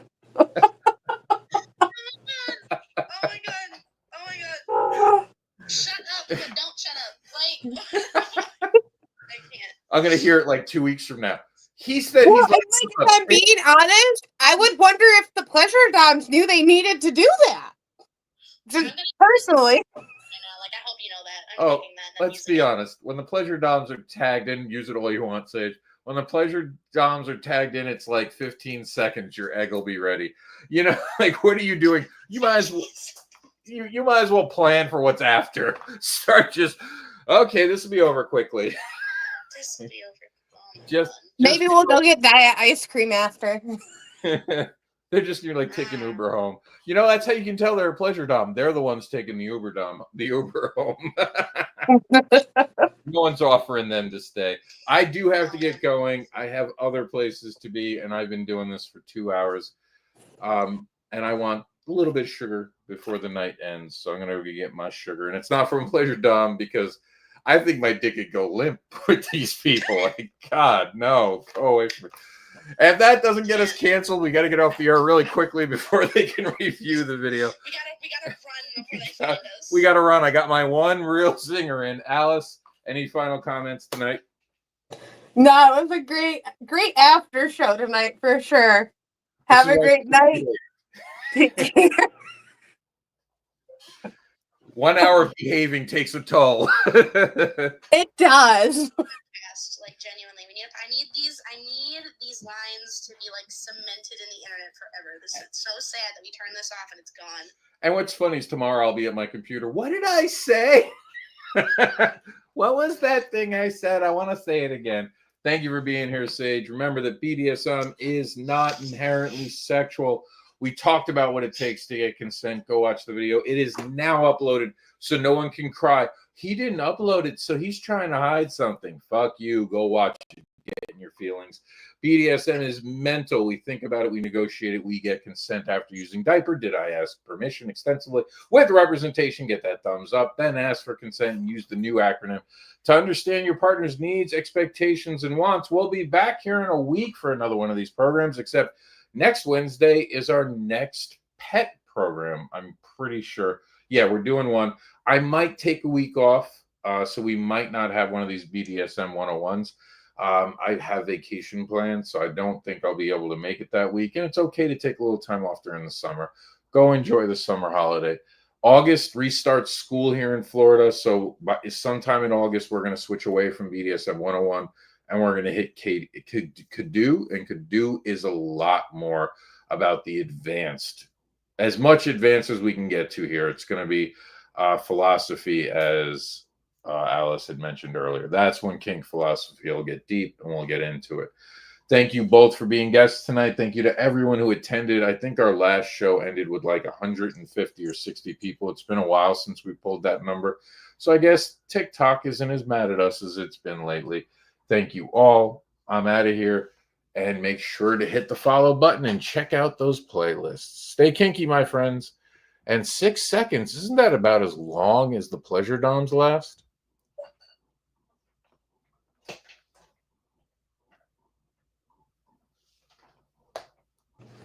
I'm going to hop off StreamYard too. Have a good night. I was about to say we're going to sign off. I wanted to thank you personally, and we'll be in touch for when the next show is. I will be going on a vacation, and I know next week is a harder week for you, so we'll connect probably sometimes late August. Sounds good. Good night, everyone. Thank you, YouTube. We're out of here as well. You heard the ending, so I'm just going to leave. Good night, and stay kinky.